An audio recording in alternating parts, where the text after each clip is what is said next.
People probably rarely think about what they would do if they found themselves in the world of an autumn game. In one of these, everything looks very bright and colorful, and even the cups of tea exude warmth. At this moment, a beautiful girl with long red hair and a cute face is sitting at the table. Her bright turquoise eyes cannot go unnoticed and completely immersed in them. This is exactly what one of the handsome guys sitting opposite this girl is doing now. After that, she stretches out her thin and graceful hands to the mug of tea that stands on the table. The girl takes a sip and enjoys the wonderful taste and relaxing atmosphere. However, everything suddenly changes, and an immeasurable horror appears in the eyes of this person. The cup falls from her hands and shatters into pieces, disturbing all the peace and quiet. After this, she finds herself on the floor and does not understand what she did to deserve such a fate. A trace of blood appears on her hand, and someone's shadow hangs over her. While the handsome man is leaning over the girl's body, she thinks that she must get out of this place at any cost. Meanwhile, the action takes place in a modern city in one of the low-rise buildings. A certain girl is in her room and talking on the phone, promising to send money as soon as she is free. At this point, she talks to her mother and asks if she knows what day it is, but she doesn't understand what her daughter is talking about, which makes the girl depressed. After this, her mother says goodbye to her, as it is time for her to have dinner, and there is no more time for communication. The girl puts down the phone and notices a small bright box next to her. It contains one piece of cake that she bought at a discount in honor of her birthday. When the girl was still in elementary school, her mother remarried, and their family was expanded by 2 more children. They were very abusive towards their newly acquired sister and pulled her hair, causing her severe pain. However, her mother did not pay any attention to this and was busy with her new family. She turned away from the girl, showing her all her indifference and apathy to her problems. Her mother suddenly stopped being interested in anything connected with the past, including her daughter. At this moment, the girl returns to reality and is distracted from her memories, as she receives a message on her smartphone. But she didn't expect anyone else to want to contact her at such a late hour. The girl picks up the phone and sees that it is a message from her friend Rui. She tells her that she has finished working on their collaborative autumn game, and it is now available for download. After this, the girl sees high-quality art of this game, which is called White Lily Serenade. Rui is her friend from high school, where they came up with the idea of creating an autumn game. The main character of this game is the beautiful daughter of the Duke with long white hair. She has been proposed to by 5 love interests, and her main goal is to find her love. But the heroine also has that girl who always prevents her from achieving her goals. Meanwhile, the girl makes herself some hot tea and sits down next to the bed to carefully examine the game. When she and Rui created the game, she was in charge of the characters and story, and her friend was in charge of the programming. The girl was so engrossed in watching that she didn't even notice how the tea in her mug ran out. Afterwards, she lies down on her bed, satisfied, and thinks about how the current version of the game feels different than when they created it from scratch. At this moment, the girl remembers those happy times and decides to write to her friend again. However, in the past, even this moment in her life was overshadowed by sad events. Then Rui left her friend, despite all her attempts to prevent this, and if she gets into it again, she will only get new injuries and her hands will drop again. All this will once again plunge the girl into a state where she is abandoned by everyone and no one needs her. After this, she decides to go to bed, as she will have to get up early tomorrow. The girl wraps herself in a blanket and falls into a deep sleep, placing her phone next to her pillow. Suddenly, a notification from the game appears on it, stating that a new survival mode has been opened.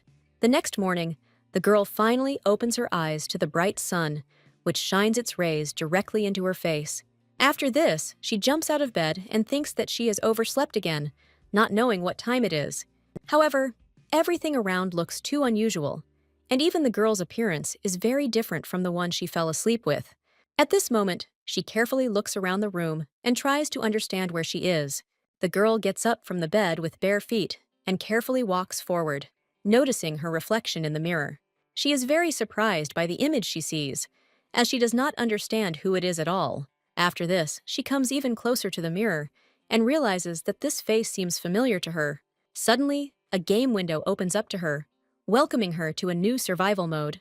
After this, the girl receives a notification that in this mode, she is not playing the main character.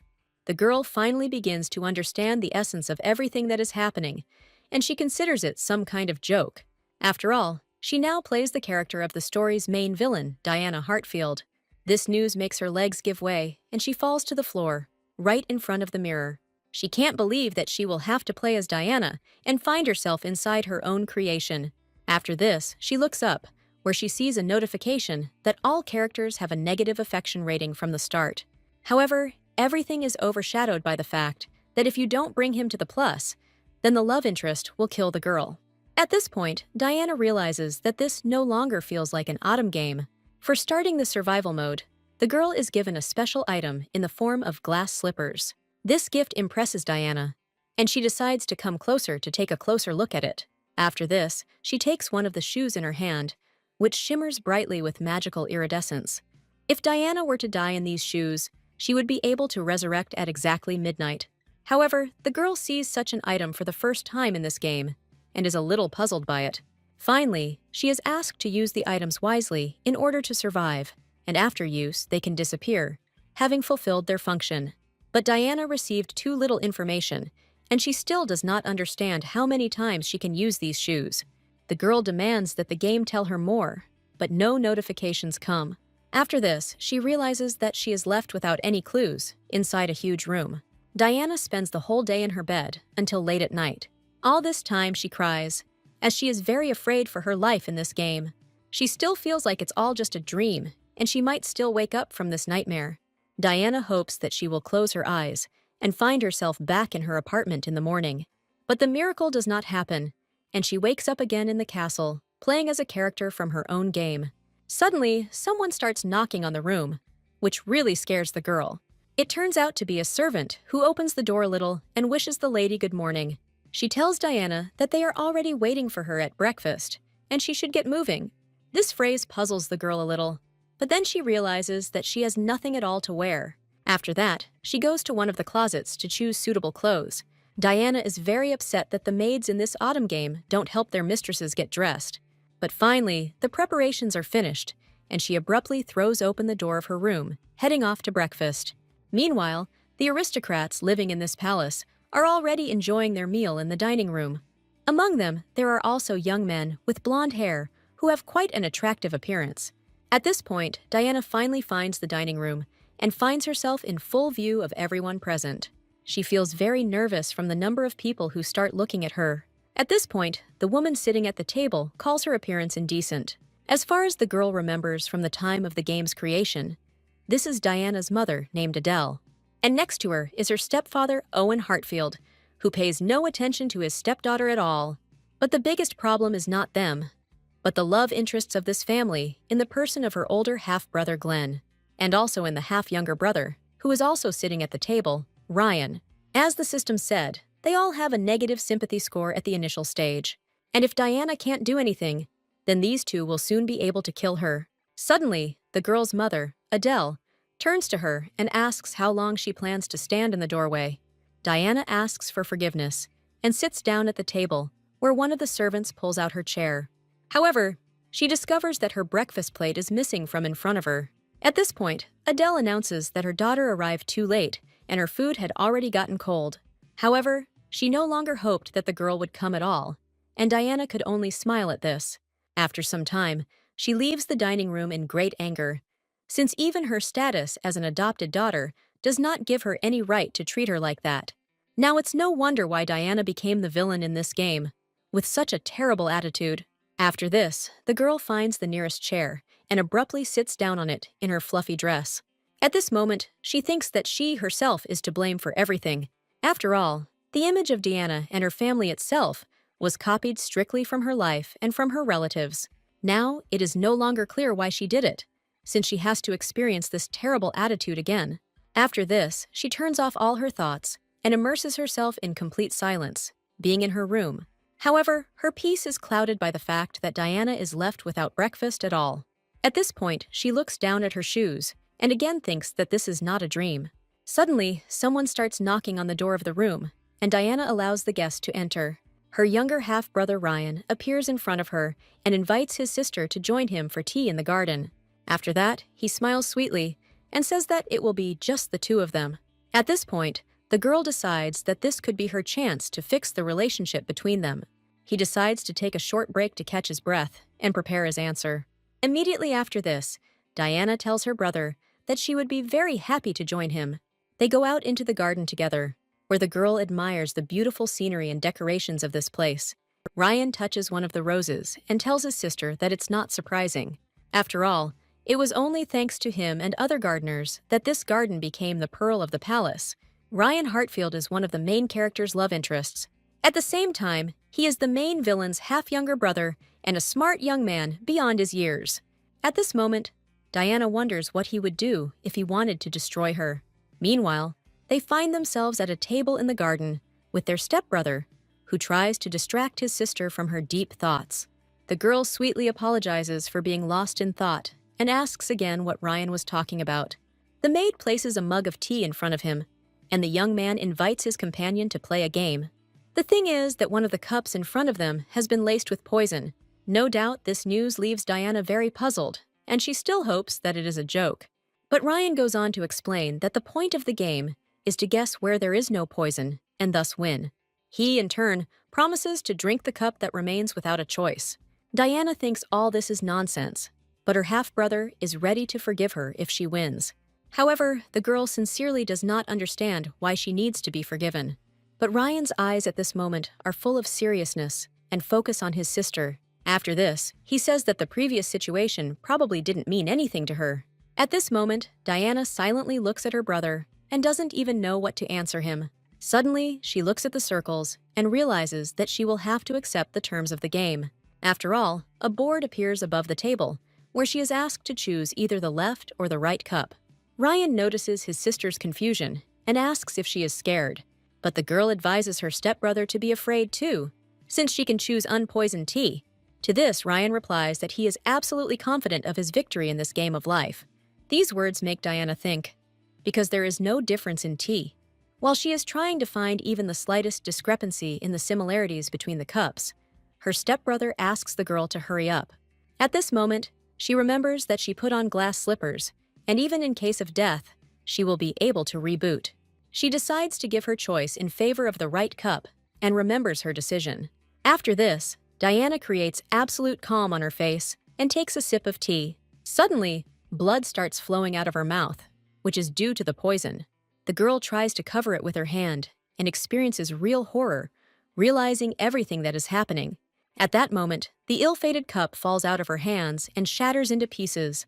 She falls to the ground with her, while her brother calmly watches her torment. Diana looks up, and the silhouette of her killer is reflected in her pupils.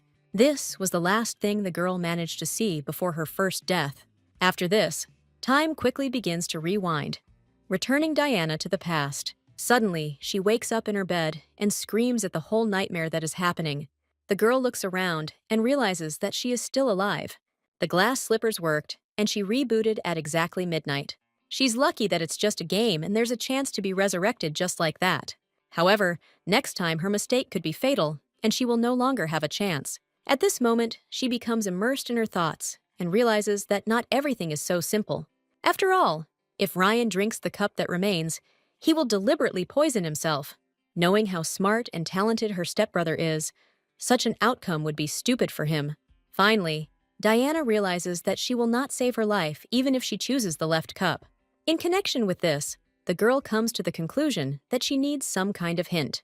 After all, she read that, by collecting them, the main character could avoid unpleasant events or come to a favorable outcome. This scheme should work here too. But all that remains is to figure out where the clue was. With its help, Diana will be able to choose the right cup and save her life. She just needs to win this stupid game. But how does she know which cup will be poisoned this time? However, she has an idea that would work in reality, but it is unknown whether it will work in the game. Diana finds herself back at the garden meeting with her stepbrother, and once again, the board with the choice appears in front of her. This time, she takes the left cup and brings it closer to herself along with the saucer. After this, the girl adds milk to the tea, which flows into it in a thin stream. Next, Diana takes a teaspoon and begins to stir the resulting mixture with it. At this moment, she takes out a blackened device and reports that there was poison in this very mug. Ryan and the maid are very surprised by the girl's resourcefulness. After this, he turns his gaze to the servant and begins to look at her sternly. The thing is, Her brother is too smart to leave a silver spoon on the table. However, an hour ago, she took action that helped her in this test. Diana carefully entered the kitchen while the room was empty. After that, she noticed the dinnerware sets and began to examine them carefully. Finally, the girl finds what she was looking for, putting herself at great risk. On the tray are the very spoons that are prepared for tea drinking. At this moment, a board appears in front of her, offering to exchange the iron teaspoon for a silver one. It turns out that this was the very hint that the girl could use.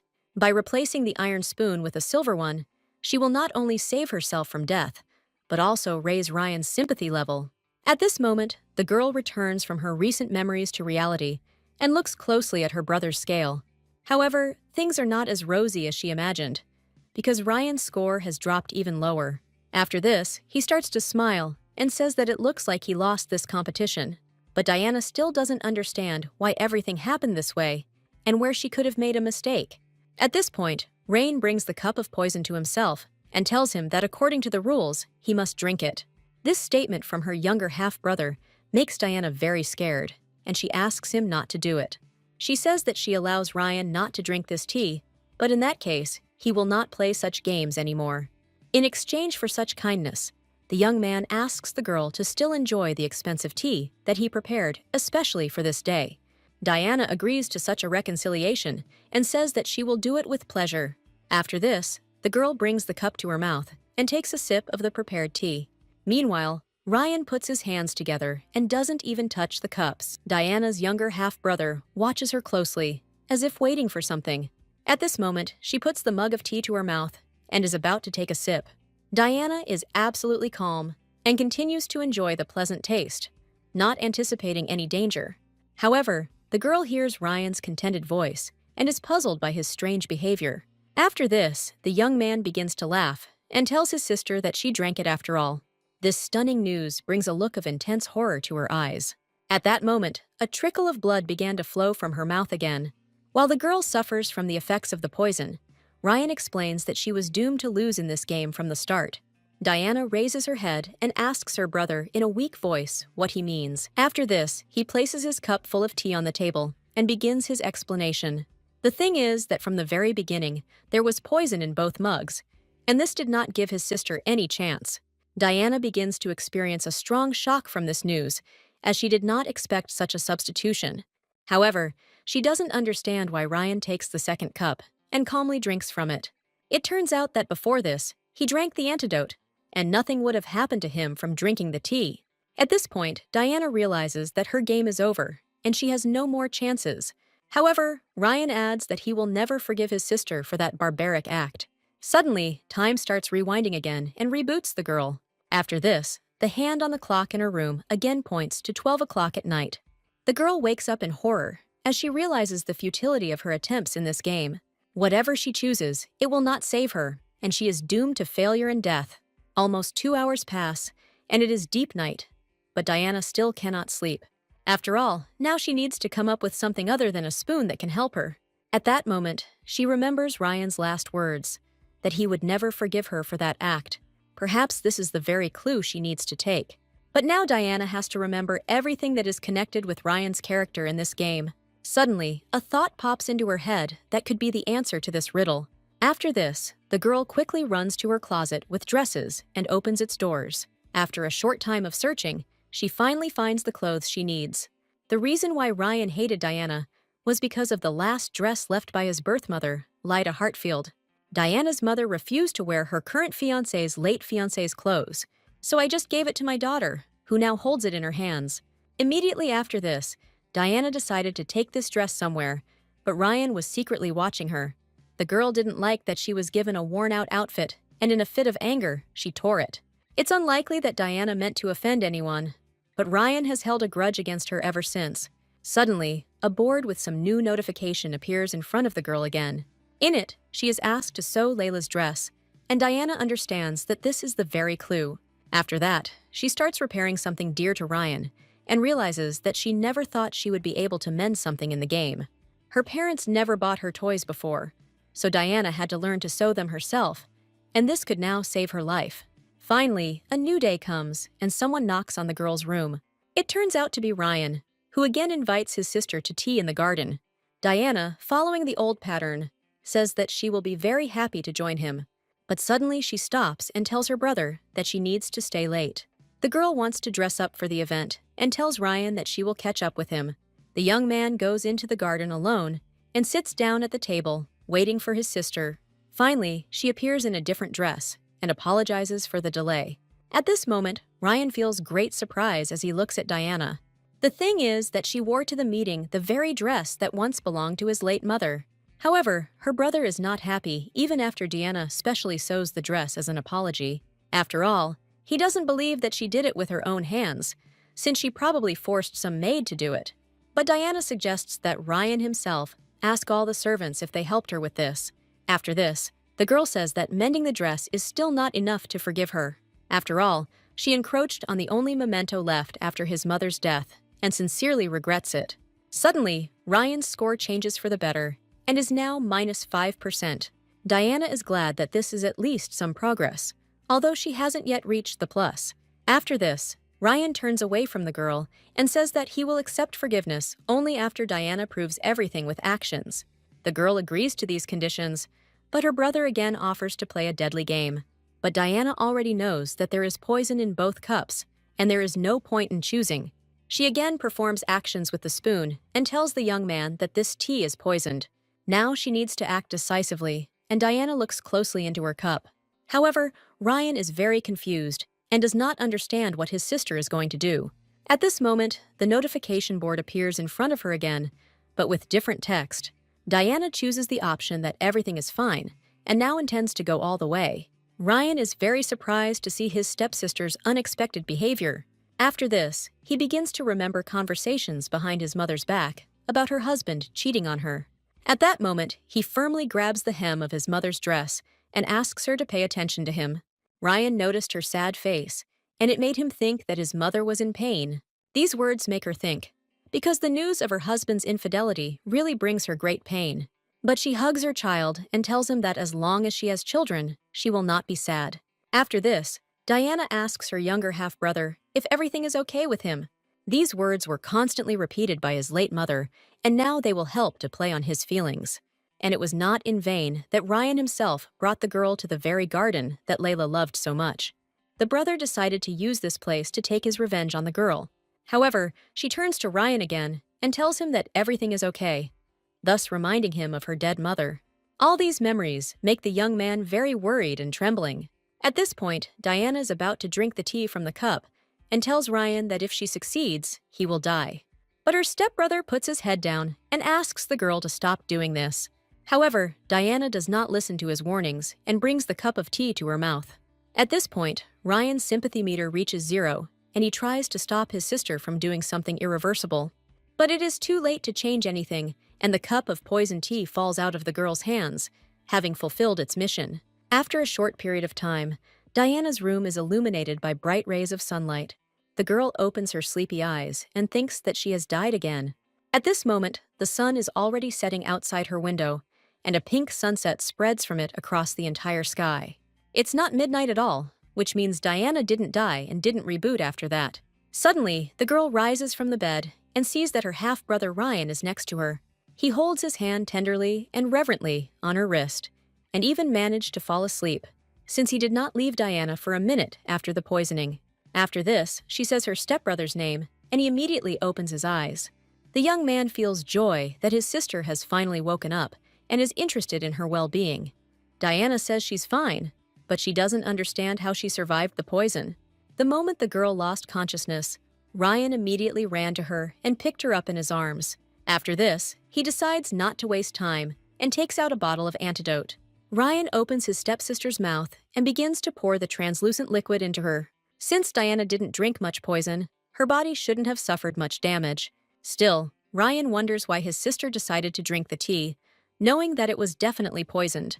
To this, Diana replies that she has decided to proudly accept the poison prepared for her. But Ryan thinks it's stupid that the girl would do such a thing, knowing that she would die.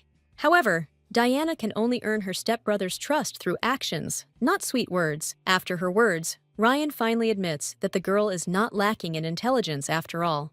He asks his sister to sleep peacefully and tells her that he has forgiven her for that terrible act.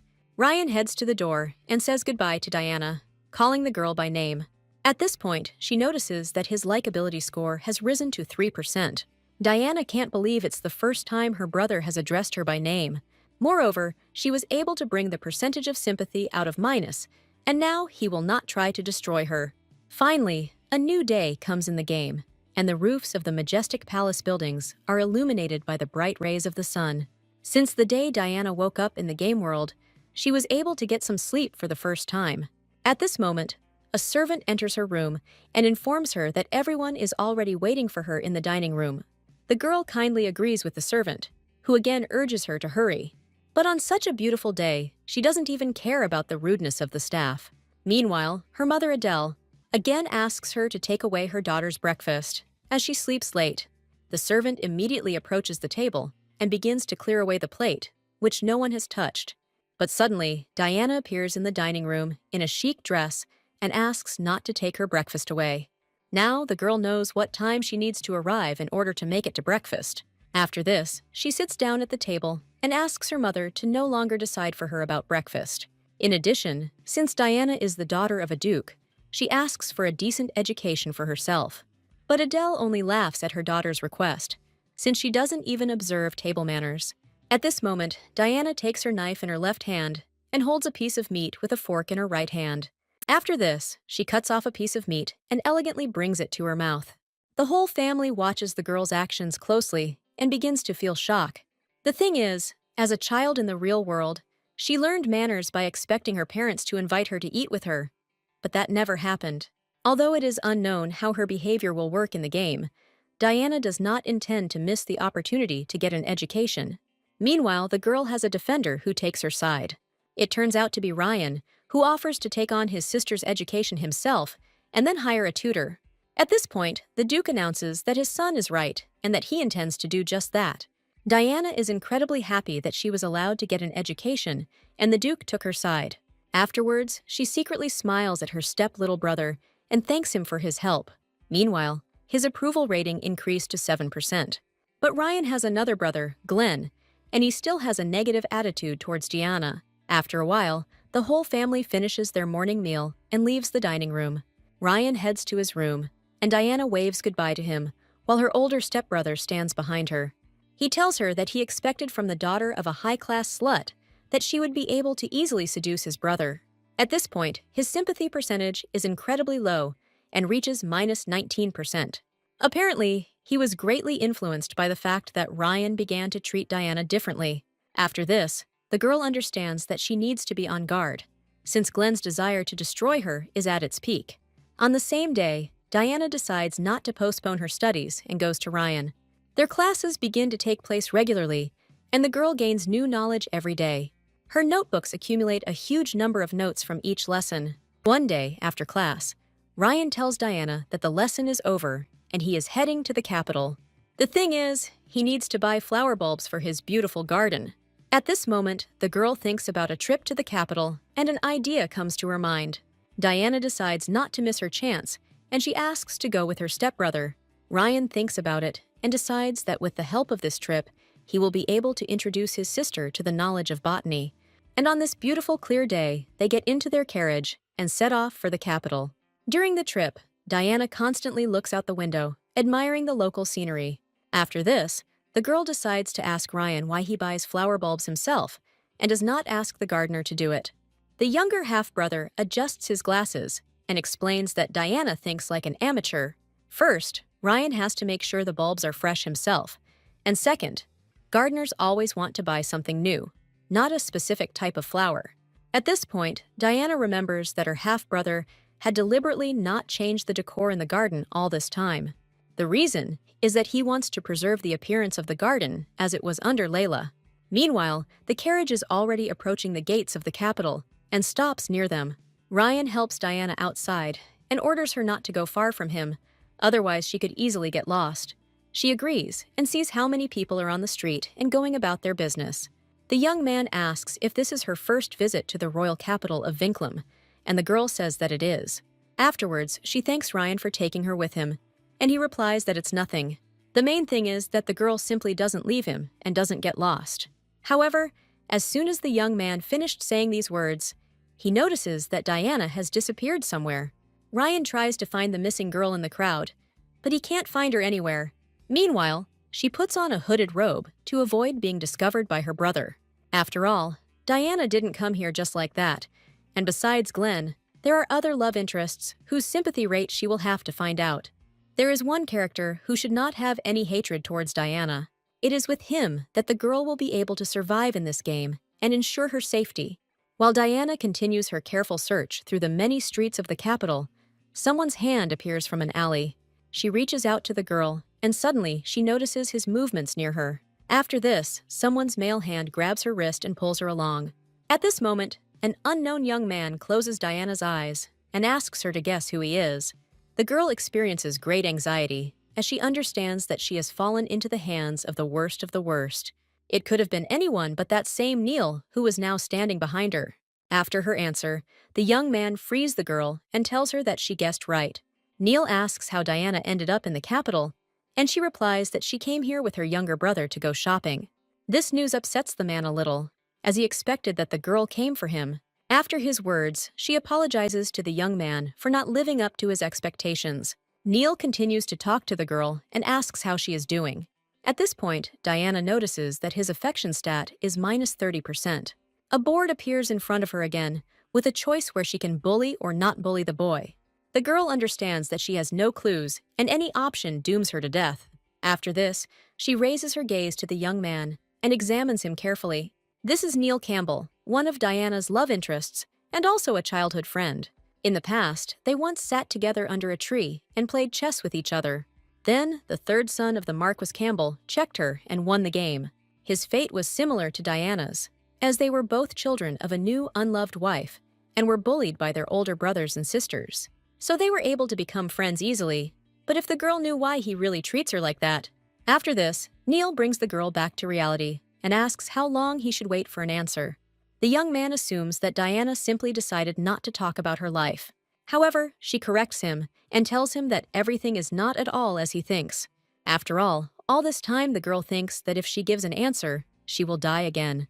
Meanwhile, Ryan is actively searching for his sister among a huge crowd of people. Suddenly, Diana hears his voice and immediately turns towards her brother. Neil at this point says that he is very sorry, because her brother is going to steal her. But Diana does not understand what the young man means and asks him again. At this point, he silently walks past her so as not to catch Ryan's eye. Suddenly, she hears her brother's voice behind her, shouting that he has finally found his sister. After this, he immediately approaches the girl and asks what she is doing there alone. However, Diana is surprised by his question, since just a second ago, Neil was next to her.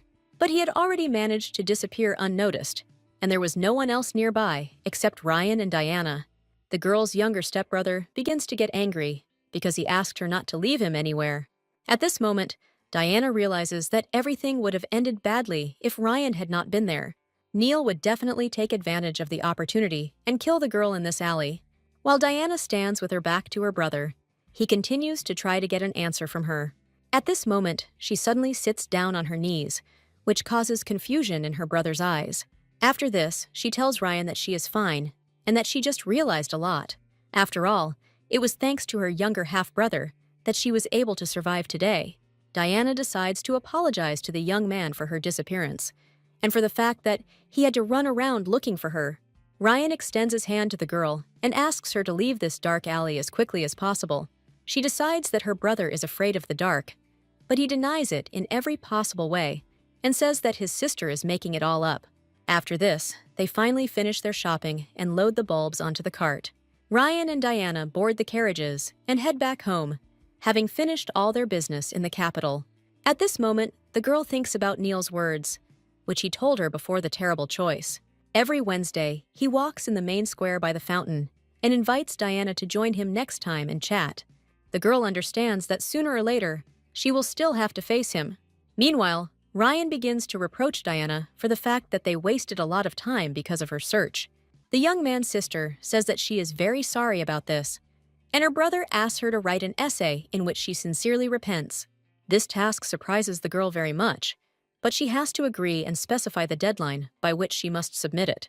At this moment, something unexpected happens, and the carriage stops abruptly. All the horses suddenly rear up, as they were clearly very frightened of something. The whole point is that robbers jumped out onto the road and intended to attack the cavalry. Diana is very upset by this, but Ryan asks his sister not to leave the carriage for safety. He is calm because they are guarded by experienced bodyguards, and there is no need to worry about the outcome of the battle. After this, one of the guards approaches the carriage and knocks on the door with his fist. The man tells Ryan that they finished the fight and detained a couple of the bandits, and the rest managed to escape. The young man praises the bodyguards for their excellent work and finally decides to go outside. However, something really catches his attention and makes him think seriously. He notices a sword on the ground and realizes that there are many strange things about this attack.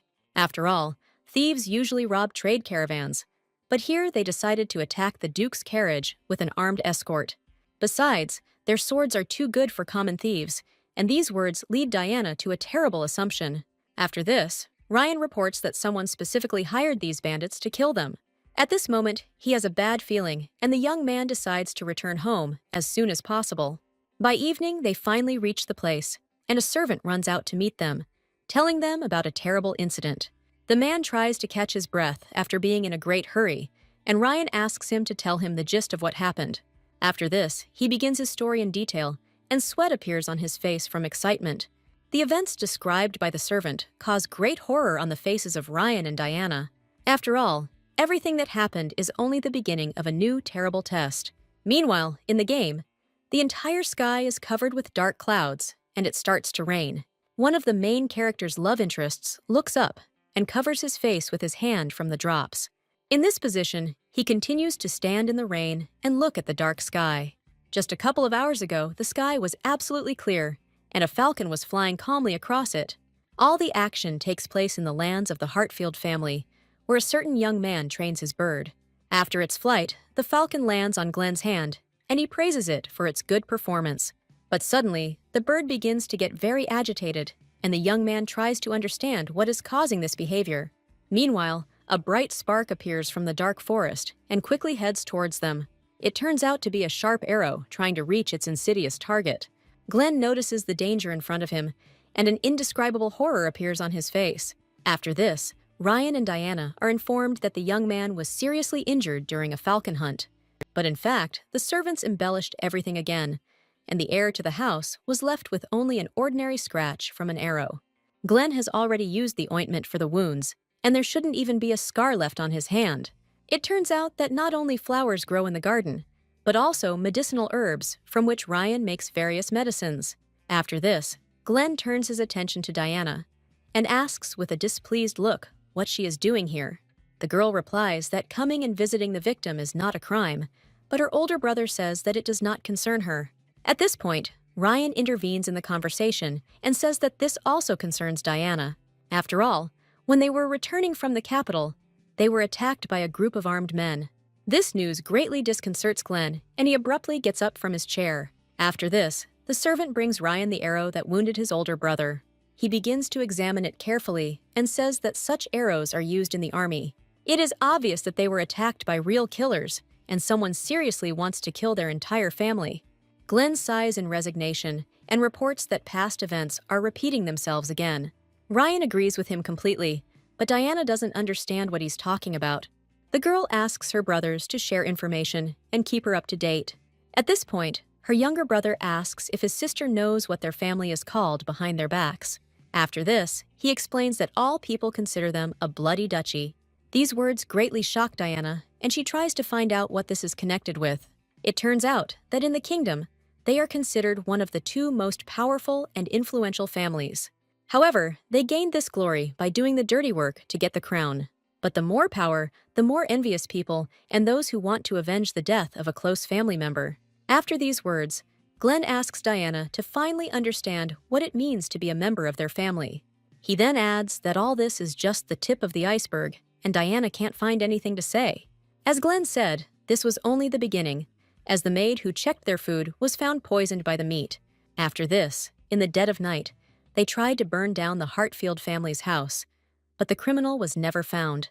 Day after day, all members of the family were driven into a corner, and Adele even stopped going to breakfast. One such day, Diana asks the Duke where her mother is. Owen replies that she locked herself in her room out of fear and even refuses food and water. Glenn begins to mock his stepmother, who is shaking in horror, but his father corrects him. His son asks for forgiveness, and Ryan explains that such behavior is natural for a person who has encountered such an attitude towards their family for the first time. However, he is surprised that Diana is not shaking with fear at all, and she explains that she is stronger than she seems. In fact, the mystery of her courage lies in the fact that the girl has already encountered death more than once. After breakfast, the girl makes a beautiful ponytail on her head and comes to the conclusion that all these events began after meeting Neil. She didn't find any clues in the mansion, which meant it was time to look for them outside of it. Diana immediately sets out to find a way to finally get out of this vicious circle. At this point, the two brothers notice her leaving through the window, and Ryan explains to Glenn that his sister wants to start her own investigation into the attacks on their family. But the older brother thinks this is childish and doesn't think that his sister will be able to do anything worthwhile. After that, he pats Ryan on the head and asks him at least not to get involved in this, as it could be dangerous. Glenn also advises his brother to let his elders figure things out for themselves. However, Ryan notes that his older brother does nothing for this, and he is a member of the Hartfield family and also wants to take care of her honor and safety. But Glenn doesn't agree with his intentions, as the guy is still too young for this. Very soon, the older brother will become the head of the family and will protect them using completely different methods. However, he understands that it is impossible to completely eradicate these cases, and after these words, he leaves. Ryan is left alone and says that he is not going to sit back and watch what is happening to this house. Meanwhile, one of the main character's love interests comes to see the king. The Overlord reports that the Hartfield family has once again been attacked by assassins, and as a token of gratitude for all they have done for the kingdom, he wants to send the best of his knights to protect them. At this point, the man bows his head and says that he will humbly carry out any order. After this, the king replies that he relies on the head of the royal knights and entrusts him with this task. At this time, it is already 3 o'clock in the afternoon in the Hartfield family, and everything is still calm. The bright sun is shining outside the window, illuminating the rooms of the house with its rays. However, Lady Adele is still in great terror and shaking with fear. At this point, the whole family gathers together in the living room, where everyone sits opposite each other. Diana turns to her father and decides to find out who they are waiting for, but the Duke replies that she will soon understand everything herself. At that very moment, a knight appears on the threshold, asking for forgiveness for the intrusion. Diana turns her head in his direction and realizes that this is another love interest. It turns out to be Elliot Lane, who also has a negative sympathy rating for the girl. This man is the head of the Order of Royal Knights and has unique talents. From a young age, he was called a genius of fencing, and after joining the order, he began to stand out for his fighting skills. However, Glenn is not at all happy with the appearance of the knight, whom he calls the offspring of the Lane family. Diana finds her brother's behavior and words to be completely inhospitable, especially towards the youngest commander-in-chief in the history of the order. In the entire state, there are only 2 great ducal families that are in good standing with the kingdom. This is the Hartfield and Lane family, who are always competing and don't particularly like each other. At this point, Elliot announces that he has arrived in the duchy as the head of the Order of Royal Knights. The reason is that the king ordered that their family be kept safe and secure. After this, Adele's spirit was lifted, since they would be protected by the most brilliant knight. However, the children are unhappy with their mother's reaction, which even changed dramatically in her face. After this, Elliot swears on behalf of the Royal Knights that he will find the culprit and put an end to the attacks on their family. However, there is one oddity associated with all these crimes, which in essence are not unusual. But the criminals know exactly when to attack the family, as if they can see every step they take. All members of Hartfield at this moment focus their gaze on the knight and continue to listen to him attentively. After all his assumptions lead to the fact that there is a traitor in their house. After these words, everyone starts looking at each other, suspecting one particular person. At this point, Diana feels uneasy, since she is not really guilty of anything. However, how to prove her innocence to people who have a negative sympathy rating towards her? At this point, Elliot explains that the traitor could be a family member or a servant, but now the protection of their home is under the jurisdiction of the knightly order, and they have nothing to worry about. After this, all the family members leave the living room, and Diana is the last one to leave. The girl realizes that the situation is now taking a radical turn. At this moment, she goes to the window and thinks about something intently. Suddenly, something happens that greatly surprises Diana and makes her turn around. Ryan notices her sister's concern, and she reports that she felt a cold breeze. But the strange thing is that the windows were closed all this time. A couple of days later, the Hartfield mansion is filled with knights from the Order. In such an atmosphere, it is very difficult to look for new clues without arousing suspicion. However, today, Diana was still able to find something and placed this item in front of her on the table. The girl managed to sneak into one of the rooms and found a box on one of the shelves. When she took it out, dust covered Diana from head to toe, since no one had touched this box for a long time. The girl opens the lids and finds a dagger there, after which the game board offers her to take it. But now Diana doesn't know how he can be useful to her and whether she will have to fight with anyone at all. Moreover, if you take into account her fighting skills, then having a dagger turns out to be pointless. Nevertheless, Diana decides to get to know the find better and begins to open the case. The girl decides that her next target will be Elliot, since his sympathy percentage allows her to lure the knight to her side. With Glenn, the situation is more complicated, so for now, it's worth focusing on the person who can protect her. After this, Diana ties the dagger to her leg and decides not to just sit in the room and tremble with fear. At this point, she gets up from the couch and decides to meet her love interest in person. She leaves the room and informs the knight's guard that she plans to go to the restroom. Diana walks around the entire mansion and does not find the person she needs, so she decides to go to the garden. But even there, the girl can't find anything of interest, although she has already managed to look around everything. At this moment, she finds herself in a small clearing in the middle of a large forest. Suddenly, the ground beneath her begins to collapse and form a small hole. However, with every second, this hole becomes deeper and gradually sucks Diana in. A strong horror appears in the girl's eyes, as she can no longer get out of there. After this, the ground finally disappears from under her feet, and Diana falls deep down. She realizes that she is trapped by someone and doesn't know what to do now.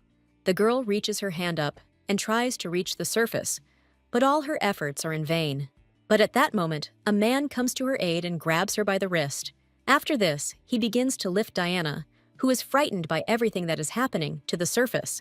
Finally, the girl can already make out the face of her savior and understands that it is Elliot in front of her.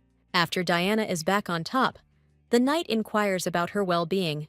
She replies that she is fine and immediately focuses her gaze on Elliot. His likability rating remains negative at -15%. The reason for this lies in an incident that occurred about a year ago. During the journey to the royal palace, Hartfield's carriage was attacked, but the Knights of the Order saved their lives. Despite all their help, Diana behaved with extreme disrespect towards them. Instead of showing compassion for the wounded knights, she called it an abomination. After this, the girl turns to her carriage and says that she cannot look at this. Instead of gratitude, she refuses to help the knights in any way and leaves them alone. It is not surprising that after such an act, Elliot began to dislike Diana. In this regard, the current Diana is interested in why the head of the knightly order decided to save her. To this, Elliot replies that he is simply following His Majesty's orders and ensuring the safety of his family members. After that, he asks what Diana forgot in this place, and she replies that she was looking for him. Elliot sighs resignedly and explains that he received a report about the girl's long absence, and her behavior looks terrible from the outside. Her selfish actions suggest that Diana is the culprit of everything that is happening. She replies that she didn't want it to happen, and at that moment, the sound of a falling dagger appears near them. This is the very weapon that the girl attached to her leg, and which fell to the ground at such an inopportune moment. Elliot notices the dagger and begins to demand an explanation from Diana about it. The girl starts to smile innocently and says that it is just for defense. However, the knight does not believe Diana, and his sympathy level becomes even lower. She didn't expect such a turn of events, and such a sharp loss of sympathy points. After this, Elliot says that he will definitely ask Diana about her weapon later. Now, it is much more important to examine the hole into which the girl fell. It is already evening, and the knight takes the lantern in his hand, asking the knights about their find. At this moment, they are on the surface with Diana, and are waiting for at least some news. Finally, The warriors report that this is a system of secret passages, and the ceiling has collapsed from old age. Footprints were also found, and Elliot understands how the criminals could have entered the area undetected. After this, he praises his knights for their excellent work and suggests continuing the inspection tomorrow. At this moment, a notification appears in front of Diana that thanks to her, Elliot learned about the secret passage. It is late night, and the Hartfield house begins to empty as everyone prepares for bed. Meanwhile, Diana remembers her discovery of the dagger and how she considered it a clue. But then she discovered a system of secret passages and still doesn't understand how these two things can be connected. After all, because of the dagger, her sympathy percentage dropped and now it's unclear why it's needed. One more wrong move like that in front of Elliot could lead to Diana's death. At this moment, the girl grabs her head and suddenly discovers a man opening the doors to the living room. This person turns out to be one of the maids, who should not be wandering around the house at such a time. Taking a closer look, Diana realizes that this is her personal servant, who is not fulfilling her duties towards her at all. After this, the girl becomes interested in what the maid has planned and what she is doing in general. However, the system does not give any options to get closer, and Diana decides not to get involved in this for now. The girl goes to her room and lies down on her bed to read a book. Suddenly, someone starts knocking on her door, and Diana looks warily in that direction. At this moment, her personal maid appears in the room and apologizes for such a late visit. She informs the lady that the head of the knightly order is waiting for her in the living room and wants to discuss something. Diana is a little surprised by such a request, but understands that it is connected with the question about the dagger. After a while, they go with the maid to the living room, where there is no light at all. The servant asks Diana to go ahead, and at the same time, she closes the door and also finds herself inside. However, the girl discovers that there is no one else in the living room except them. At this point, the maid begins to smile and announces that the mistress has come to the right place. After this, Diana seems to fall into a dark pool and does not understand what happened to her. She tries to remember the last events in which the maid came to her room. After some time, the maid brings her into the living room, where there is no one and the light is not on. The maid then picked up a large vase and swung it to hit Diana on the head. Finally, the girl was able to wake up after a severe injury and opens her eyes. At that moment, she sees that she is in the forest, and there are several robbers in front of her. Diana finds herself on the ground, surrounded by many bandits who taunt her. After this, she starts screaming and demands an explanation from these men about what they did to her. Their leader asks the girl to calm down and says that he is not going to kill her. At this point, he turns to Cindy, who turns out to be Diana's personal maid. He asks if anyone has noticed the loss, and the maid replies that no one cares about this girl. Diana understands that she is at a disadvantage, and her absence, at best, will be noticed in the forest. Moreover, she realizes that the rat all this time was this very maid.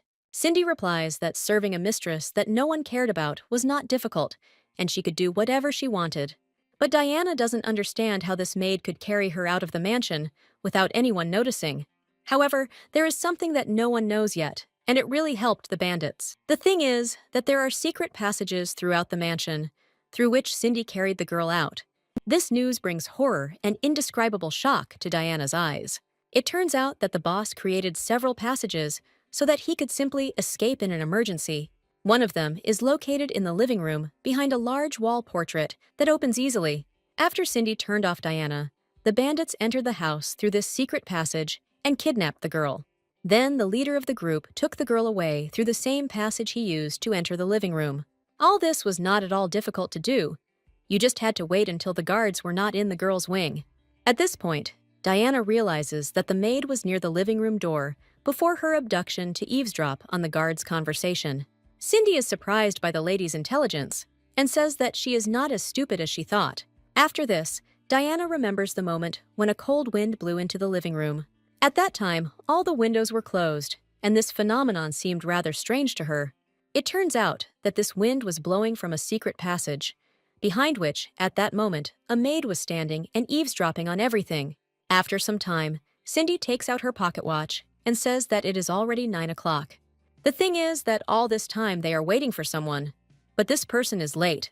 At this moment, Diana remembers that before leaving the room, she managed to put on the crystal shoes, and if she dies, nothing terrible will happen. Suddenly, one of the bandits falls face down on the ground and loses consciousness. The kidnapped girl turns her attention to him and tries to understand what happened to him. Meanwhile, the leader of the bandits remains completely calm and welcomes the guest who has appeared. At that moment, Elliot, whom they had been waiting for all this time, appears in front of them. Cindy grabs Diana's hand to prevent her from escaping, and the bandit leader says that he had no doubt that the knight would appear. To this, Elliot replies that the bandits underestimate him, since he had his eye on the girl from the very beginning. However, the bandit says that coming to them alone was a bad idea. After this, he rises from his seat and throws his large sword over his shoulder. But the head of the knightly order also prepared his weapon and asks the enemy not to worry about it. After all, his skills and talents allow him to fight a large number of bandits alone. At this point, the girls stand behind the men as they begin to advance on Elliot. A battle begins in the deep forest, and the opponents actively cross their swords. Elliot performs a strike and attacks the first enemy, dealing heavy damage. After this, he begins to attack the rest of the bandits who lined up around him. After a short amount of time, all enemies are defeated, and now only the leader remains. Elliot waits for the moment when his opponent is open and strikes him with his sword. After this, a deep cut remains on the robber's body, and he reports that the knight is quite good in battle. At this moment, the man falls to the ground and no longer shows any signs of life. Elliot stops next to his body as his face is illuminated by the fire's flames. Now all the enemies are defeated, and only the maid and Diana remain in front of them. The traitor takes out her dagger and holds it to the girl's neck, ordering the knight to stand still. However, Elliot informs her that it is all over now, and that if she surrenders, she can save her life. But Cindy does not agree with him, because if the knight came to this place, then their plan was successful. Elliot doesn't understand what the maid means and tries to find out from her. It turns out that all this was a decoy, and now the main forces are storming the mansion. These words cause shock on the faces of Elliot and Diana as they realize the full horror of what is happening. Rumors that the commander of the knightly order was always eager to fight turned out to be true and played into the hands of the bandits. However, Elliot reports that there is a whole squad of knights in the mansion, and they will definitely cope with the assault. But Cindy explains that they can't do this without clear instructions from the commander. All this will create chaos that the knights will not be able to cope with and will be defeated. At this point, a board appears in front of Diana, asking her to ask Elliot to save her or leave.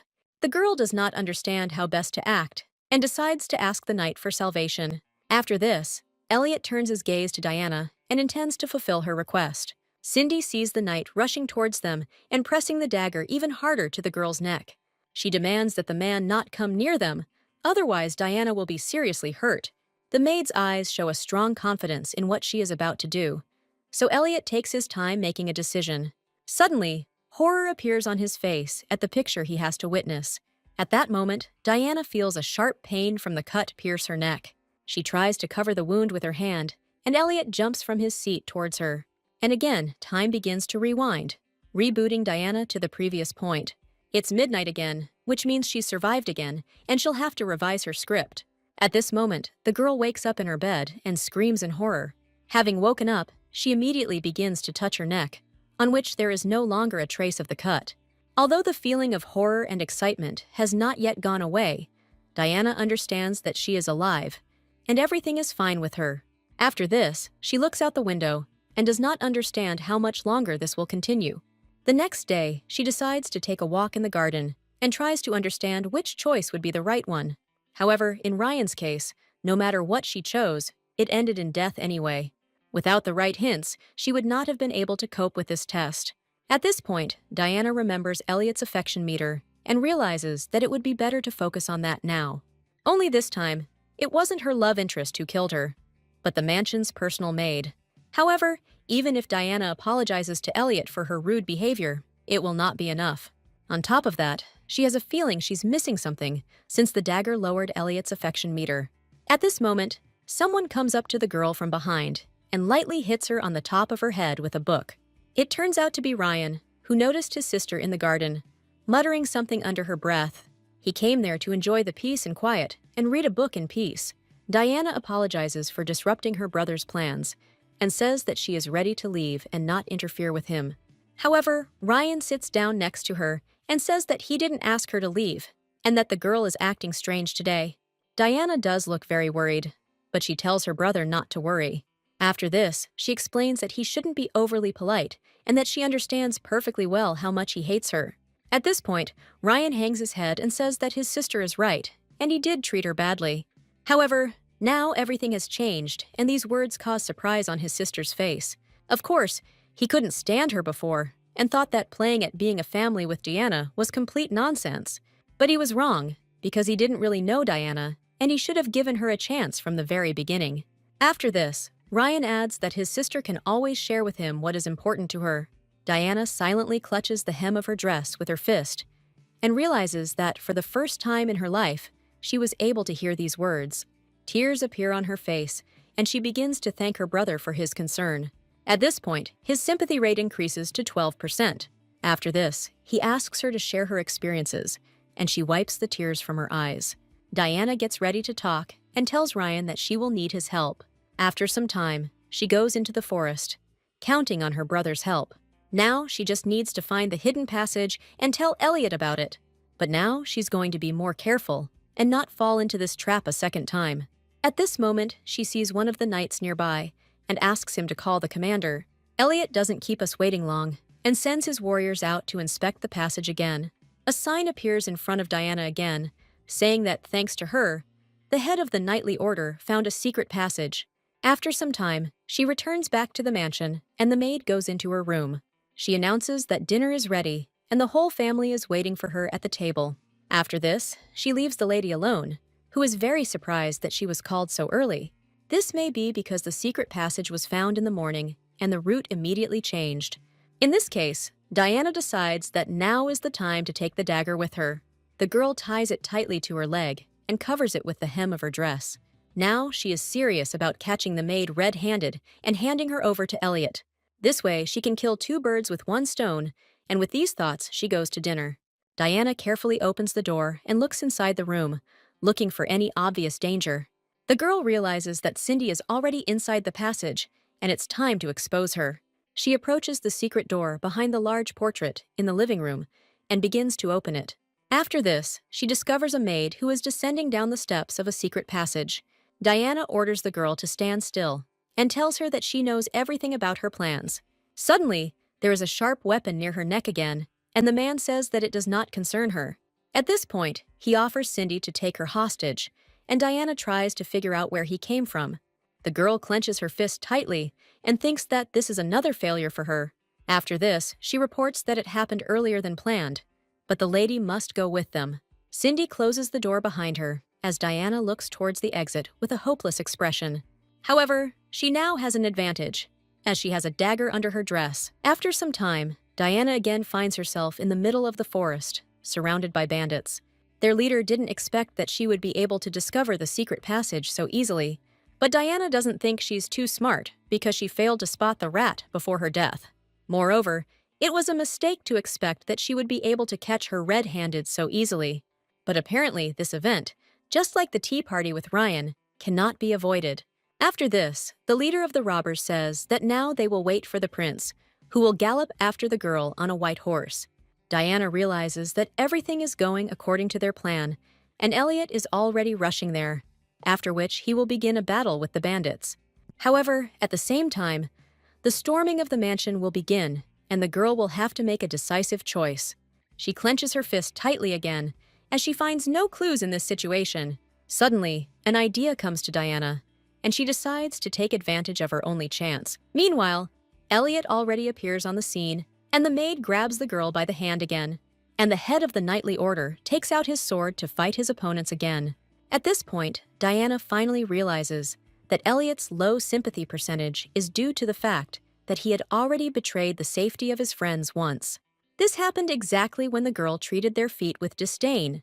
At that moment, he did it for Diana, who did not even appreciate the life and health spent on her protection. Finally, the moment comes when Elliot has dealt with all the bandits and focuses his gaze on the girls. Cindy again holds the cold dagger to Diana's throat and orders the knight to stay away from them. However, Diana understands that Elliot will not make the same mistake again and will not want to save her. So she decides to help herself and asks the knight not to worry about her safety. But Elliot is very surprised by her choice and does not understand why the girl made such a decision.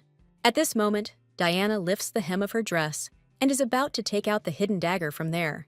She tells the knight that she will take care of herself and swings her weapon at the maid.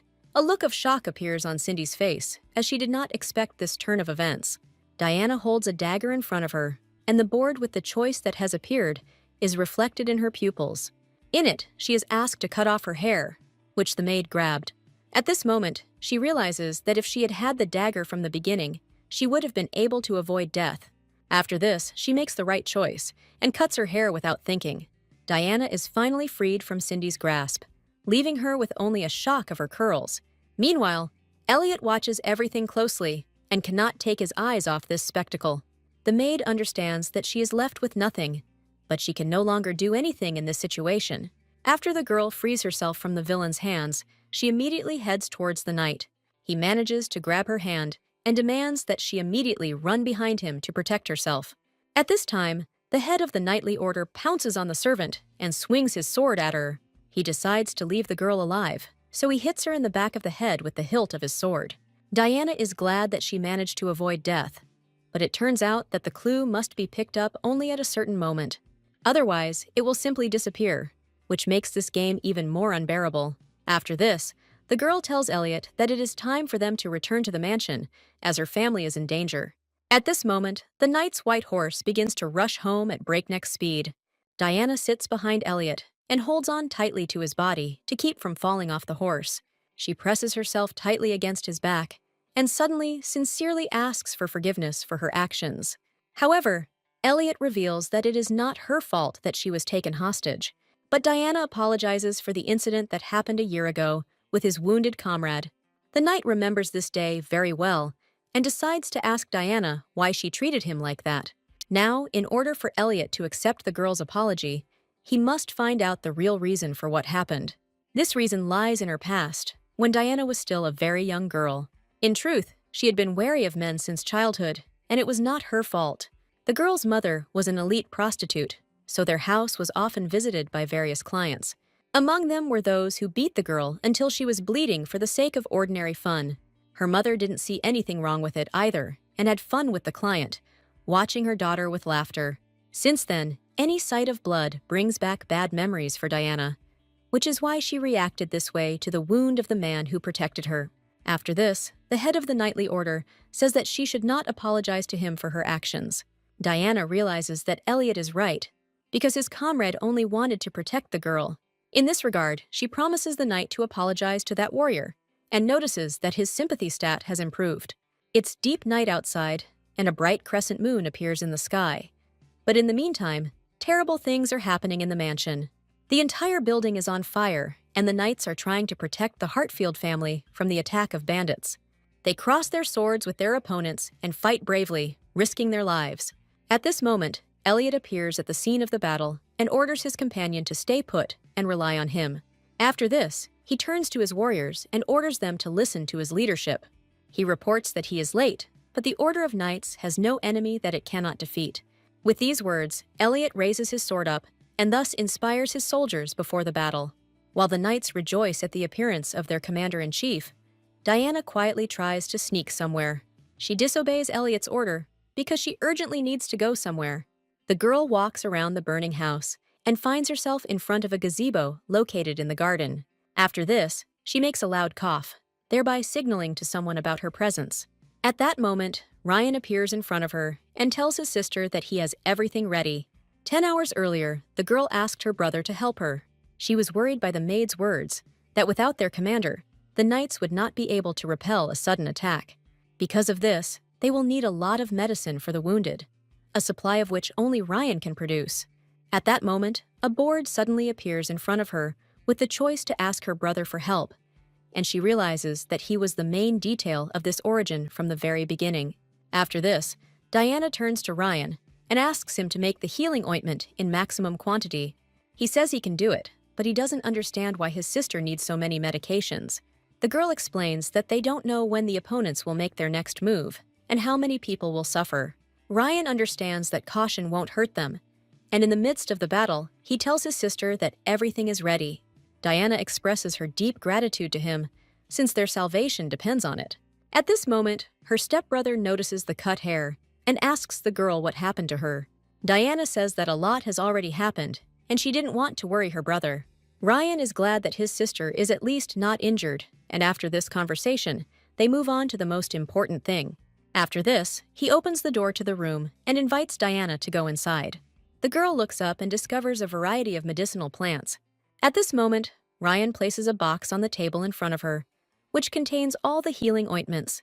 He agrees with his sister's words that the enemies made their move when they didn't even suspect it. The girl thanks Ryan for his work and asks him to help take all these medicines to the wounded soldiers. Her brother doesn't even hesitate and says that he will definitely help her in this matter. Meanwhile, the mansion building is increasingly ablaze with fire, which does not even think of decreasing. Many wounded warriors are at the wall, trying to stop the bleeding from their injuries. At this point, several defeated bandits are tied with rope and immobilized. Elliot is glad that they managed to fight back, but his soldiers took a beating in this battle. Suddenly, Diana and Ryan appear among them, asking about the number of wounded. The head of the knightly order turns his head towards the girl in surprise and does not understand what is happening. Diana explains to him that she wants to help the victims, and Elliot replies that there are 30 wounded here. After this, the girl puts the box of medicines on the ground and takes out one of the ointments.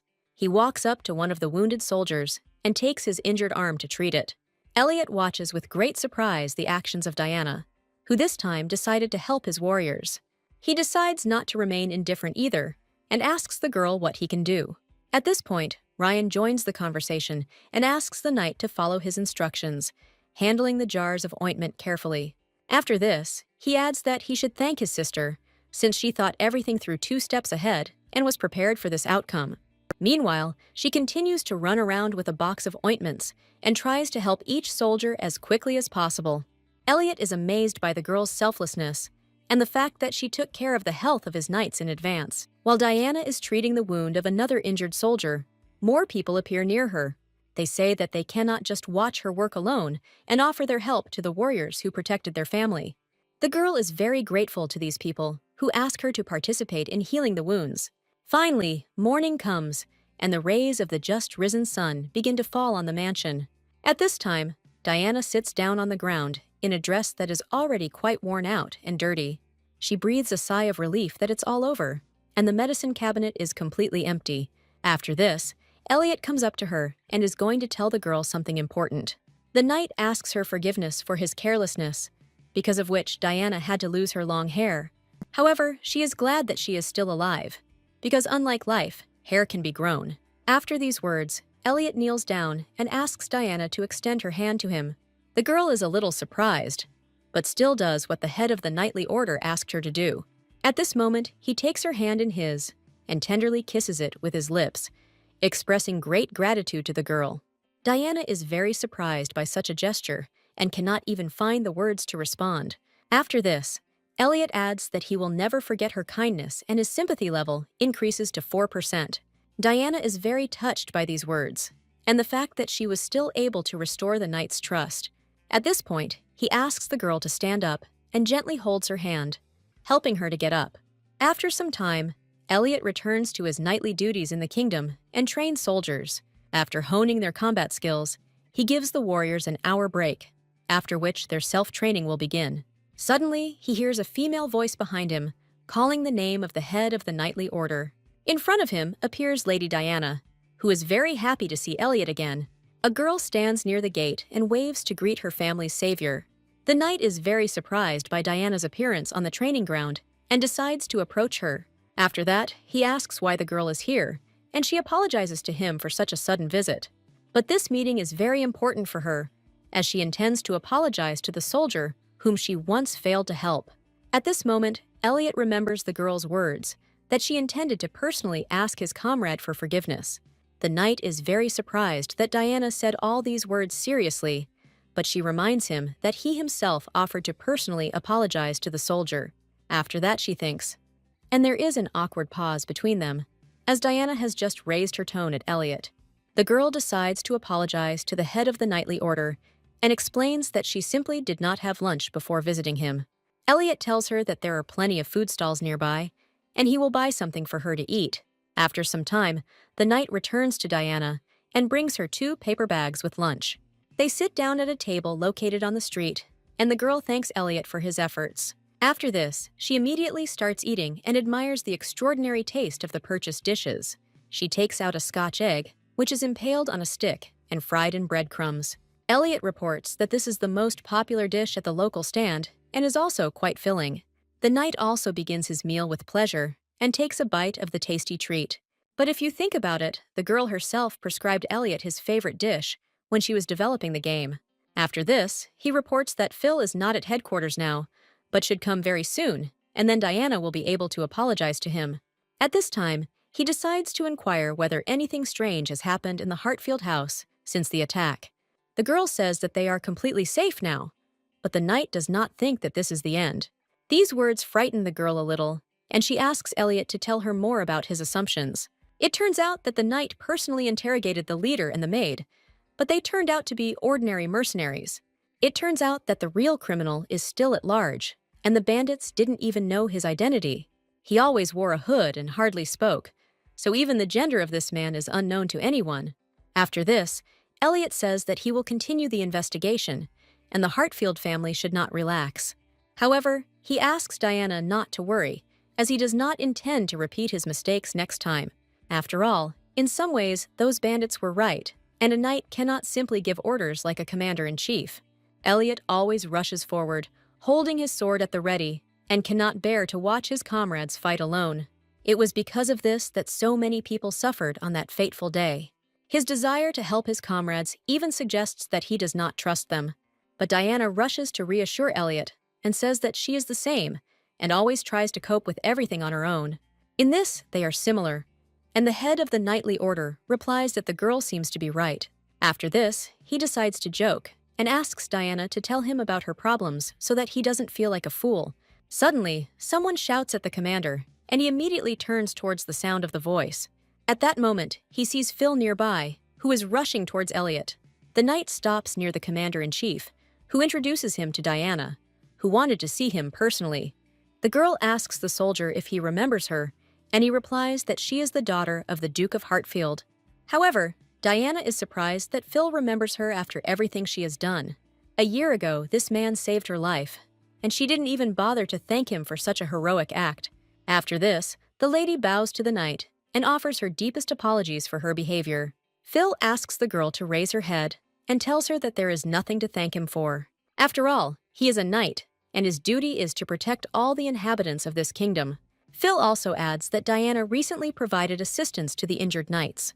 Among them was his close friend, for whom he is immensely grateful to the girl, since she saved his life. After this, Diana turns to Elliot and tells him that Phil is a pretty sweet guy, and she is glad he is okay. At this moment, the head of the knightly order smiles a little, and the girl notices that his sympathy rate has increased to 10%. Having finished her business, Diana says goodbye to the knights and heads back to her duchy. Before that, she goes back to the local shop and buys a Scotch egg. After this, the girl approaches the city fountain and realizes that she will not meet Niall today, since it is not Wednesday yet. Since Elliot said that the main culprit has not been found, then it may turn out to be Neil. After all, this man has had something to take revenge on the Duchy of Hartfield for since his early childhood. Then, his entire house and family were burned down, and the boy was left completely alone. At this moment, Diana peers into the water of the fountain and tries to get an answer to her question. She sees her reflection and realizes that sooner or later, she will still have to meet Neil. After that, she sits down on a bench and finishes her delicious treat in the middle of a busy street. Suddenly, Diana decides to look down and notices something strange. Her shoes become quite dirty, and she realizes that they need to be polished from time to time. But now she doesn't really care, because the taste of a Scotch egg makes her forget about all her problems. After some time, Diana returns to the duchy, where at the moment complete peace reigns. However, the mistress now has a new personal servant named Dorothy, and today their first meeting will take place. This girl approaches Diana's door and tries to gather her courage before knocking. However, she is terribly scared, because Dorothy has heard a lot of bad things about her mistress, although she has changed recently. The maid begins to burst into tears, because she does not understand why she was appointed as Diana's servant. But for the sake of her mother, she is ready to try and overcome her fears. While Dorothy was preparing to knock on the door, Diana, looking sleepy, opened the door. The lady reports that she heard some noise outside the door and decided to check what was going on there. She notices the frightened face of the maid, and she explains that she is fine. Dorothy gives her name and says that from today on, she will be her personal servant. The girl apologizes for such an early visit, but the lady has to go to breakfast, and she asks permission to help her get ready. At this moment, Diana sits down at her dressing table and begins to comb her hair. However, her maid is horrified by her actions, as the mistress should not get ready on her own. After a while, Diana is ready to go out and puts on her dark, fluffy dress. As she walks through the corridors of her mansion, all the maids watch her closely. They wish Diana good morning and bow, although this has never happened before. Dorothy is surprised by the friendly behavior of her mistress, who continues to head to breakfast. Diana leaves the mansion and goes into a beautiful garden, inside of which there is a gazebo. However, she is very unhappy that recently all the maids have become overly polite to her. The girl sits down at the table with Ryan, and he explains that everyone has started to treat her with respect. But Diana says that she cannot react normally to their kindness, and at the same time not suspect anything. Ryan realizes that his sister's previous personal maid was a traitor, but the other servants have come to respect her after her actions. There is logic in their behavior, especially since, apart from the change in the attitude of the servants, nothing around has changed. Diana thinks and realizes that her father and mother did not react to her actions in any way. However, Glenn began to act even more suspiciously towards his sister. He pins her against the wall in one of the hallways of the house and demands that she confess what she has planned. After this, the young man turns around and says that Diana can remain silent as long as she wants, but he will still expose her. Diana notices that her older half-brother's affection score continues to decline and has already reached -22%. However, the girl cannot remember her character's actions and how to correct her mistakes. At this point, Ryan distracts her from her thoughts and tells her that it's time to move on to the most important thing. The guy picks up a mug of tea and asks Diana what she wanted to talk to him about.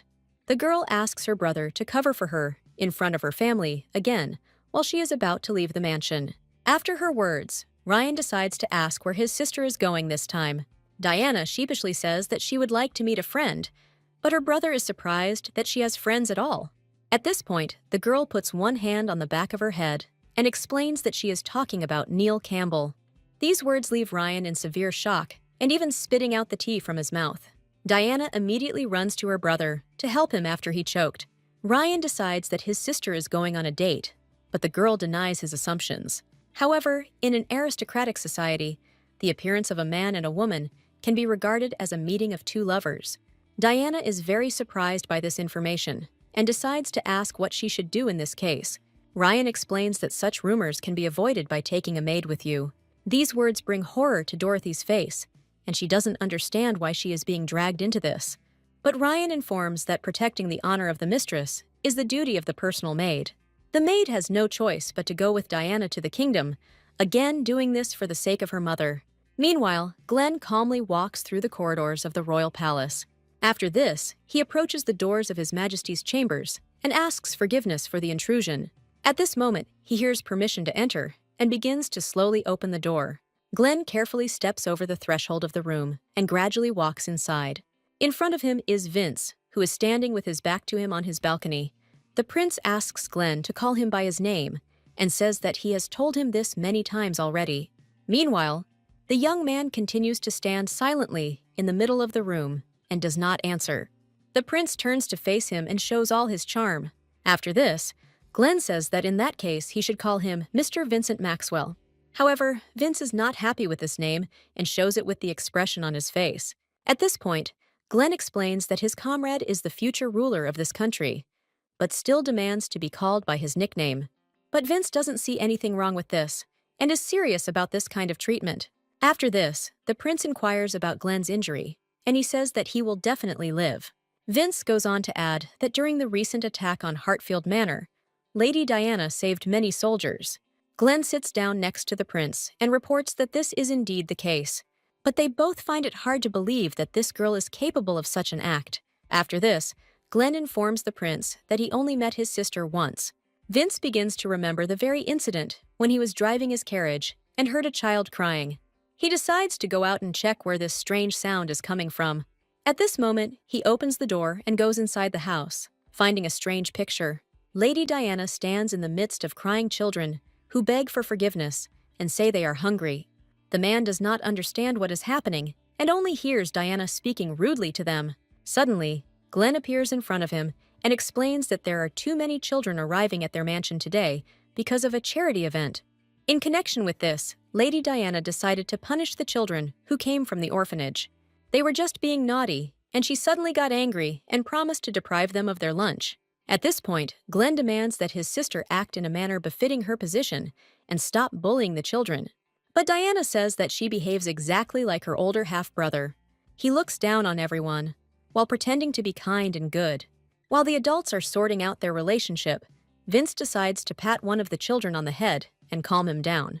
He demands that they both stop fighting, as it is frightening these poor children. He then turns to Lady Diana and tells her that her family's financial support for the orphanage does not give her the right to behave like this. However, the girl replies that it is only thanks to the Hartfields that these children have food and clothes, so they must behave well. But Vince is sure that Diana was just lucky to be in this family, so she has no right to say that. These words really anger the girl, and a strong rage appears in her eyes. After this, she starts screaming that no one has any right to talk about her like that. At this point, the young man decides to introduce himself and calls himself Vincent Maxwell. Diana realizes that this is a member of the royal family, and this news shows shock on her face. Her expression immediately changes, and she apologizes for her rudeness, inviting Vince to settle in the house.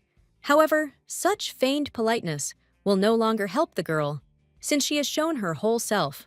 After this, Vince returns to reality, and Glenn tells him that he will never believe that Diana has changed. But he is very angry that everyone has so quickly forgotten her many bad deeds. Vince tells him to rest in peace and explains that gentlemen should stay out of danger. These words bring Glenn to his senses a little, and he replies that his comrade has started speaking in strange words again. After this, he grabs his head and says that he wants to ask the prince something. He is interested in the man who decided to advise the king to send an order of knights to protect their family. Glenn assumes that it is Vince and decides to ask his friend directly about it. But the prince pauses and does not answer the member of the Hartfield family. After a few seconds, a slight smirk appears on his face as Glenn figures it out. After this, Vince reports that he is surprised by his friend's ability to quickly understand what is what. At this moment, the prince stretches out his hand and turns it palm up. He explains that the most powerful political geniuses from the Hartfield family are located on this thicket of scales, and on the other side of the scale are the excellent swordsmen of the Lane House. After this, he joins his hands together and says that if both of these families bury their hatchet, they will be able to strengthen the entire kingdom. However, Glenn lets out a resigned sigh and tells Vince that he's back to his old ways. But his plan, with the help of the Lane family, worked perfectly, and the Hartfield family remained alive. Thanks to this, Vince is closer to his goal and is going to put it on the map. Today, his mission on the agenda is to figure out how to unite the entire aristocracy. After all, in this way, he will be able to provide the kingdom with a wonderful, bright future. Meanwhile, in the city square near the fountain, everyone gathered to see the performance. At this moment, Neil stands in front of the people, holding daggers and colorful balls in his hands. He begins to juggle dangerous, sharp objects and handles them deftly. After this, the man throws one of the daggers into the air and spins it vigorously. Some people in the crowd cover their faces with their hands, as they are very frightened by such a performance. But Neil deftly catches the falling dagger, which does not cause him any harm. After this, he bows low to his audience and announces that the performance is over for today. At this point, the audience begins to put coins in his suitcase and eagerly awaits his next appearance in a week. But Neil, meanwhile, is busy thinking about the fact that Diana did not come that day either. He has already decided not to come to the fountain anymore when he sees a familiar hand next to him, which holds out a flower to him. The girl says that she would be sad to lose a friend like him. Neil looks up from where he sits in front of his suitcase and is very surprised. After all, he sees Diana in front of him, asking for forgiveness for being late with the meeting. She praises him for a great show, and Neil continues to stare at her. Suddenly, he notices that she has cut her hair, and Diana explains that she simply changed her hairstyle. Neil was very annoyed by this, as the girl's long locks were very beautiful. After this, he asks about her strange cape, and Diana reports that she had to escape from the mansion unnoticed. At this moment, she extends her hand to him and asks her friend to rise from his knees. The girl invites Neil to take a walk around the capital, and they leave the fountain square. Before she left, she managed to talk to Ryan about Neil Campbell. He told her that before he was taken into the family, he was the son of the Marquis of Baker, who died with all his family in a fire. Diana heard about this and is aware that Neil was the only survivor of this tragedy. However, things are not so simple, because the Hartfield family had a hand in this misfortune. At this moment, the girl lowers her gaze down, as she regrets it. After all, the head of the Baker family was a political rival of her stepfather, and the Duke could think of nothing better than to destroy his entire house and his entire family. As a result, the poor child was left without a home and without his beloved parents one day. All the relatives learned the truth and were afraid to adopt Neil, not even trying to restore the former greatness of the family. In connection with this, distant relatives from the Campbell family decided to take in the boy. But on the day his family died, Neil vowed to destroy every single Hartfield. This is exactly how Diana made it when she was coming up with the story of the characters in this game. Ryan notices his sister's extreme dejection and decides to ask if she is okay. She replies that she was just thinking, and her brother explains that he is aware of her friendship with Neil, who could use this for his own purposes. And this is indeed true, since the young man took advantage of Diana's loneliness to get closer to the enemy. The reason for his low sympathy is that from the very beginning, he saw the girl only as a scion of the Hartfield family, whom he swore to exterminate. It is for this reason that Diana decides to meet with Neil, who hates her so much. At this point, Ryan starts to smile and says that it looks a lot like his sister. After a short walk, Diana and Neil start playing chess, and the young man decides to ask how her younger brother covered her up from the family.